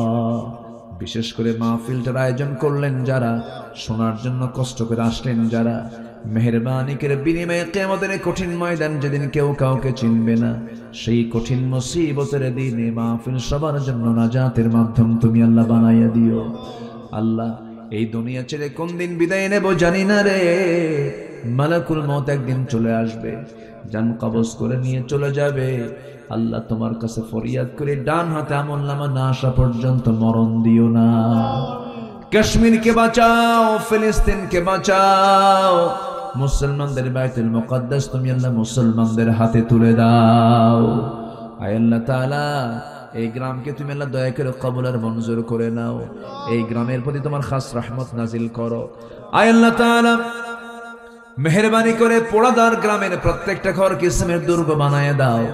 ঘরে ঘরে আয়েশা খাদিজা সুমাইয়ার মতো মা পয়দা করে দাও। বেলাল, খাব্বাব, খুবাইব এরকম যুবক তুমি আল্লাহ এই গ্রামে পয়দা করে দাও। দুনিয়া ছেড়ে যেদিন বিদায় নেব রে, টেনে হেঁচড়ে ঘর থেকে বের করে দিয়া, কাপড় চোপড় সবকিছু দিয়ে কেটে ফেলে দিয়া, গোসল করায় দিয়া, কাফনের কাপড় পরায় দেবে, কবরের শোয়া দেবে, বাঁশ চাপা দেবে, মাটি চাপা দেবে। 24 ঘন্টা লাগবে না মাথার চুলগুলো খসে খসে পড়বে। 3 দিন লাগবে না চামড়াগুলো গলে গলে পোকার পেটের খাবার হবে। 7 দিন লাগবে না পেটের নাড়িভুড়ি সব চোখ মুখ কান নাক দিয়ে বের হওয়া শুরু হয়ে যাবে। মাত্র 3টা মাস, 3 মাস কবর খনন করে যদি দেখা হয় কয়েকটা হাড় ছাড়া কিছুই খুঁজে পাওয়া যাবে না রে আল্লাহ। এই তো দুনিয়ার জীবন রে আল্লাহ, সে অন্তিম সময়ে যখন চলে আসবে জামানে জারি করে দিও লা ইলাহা ইল্লাল্লাহ মুহাম্মাদুর রাসূলুল্লাহ। আসসালামু আলাইকুম ওয়া রাহমাতুল্লাহি ওয়া বারাকাতুহু।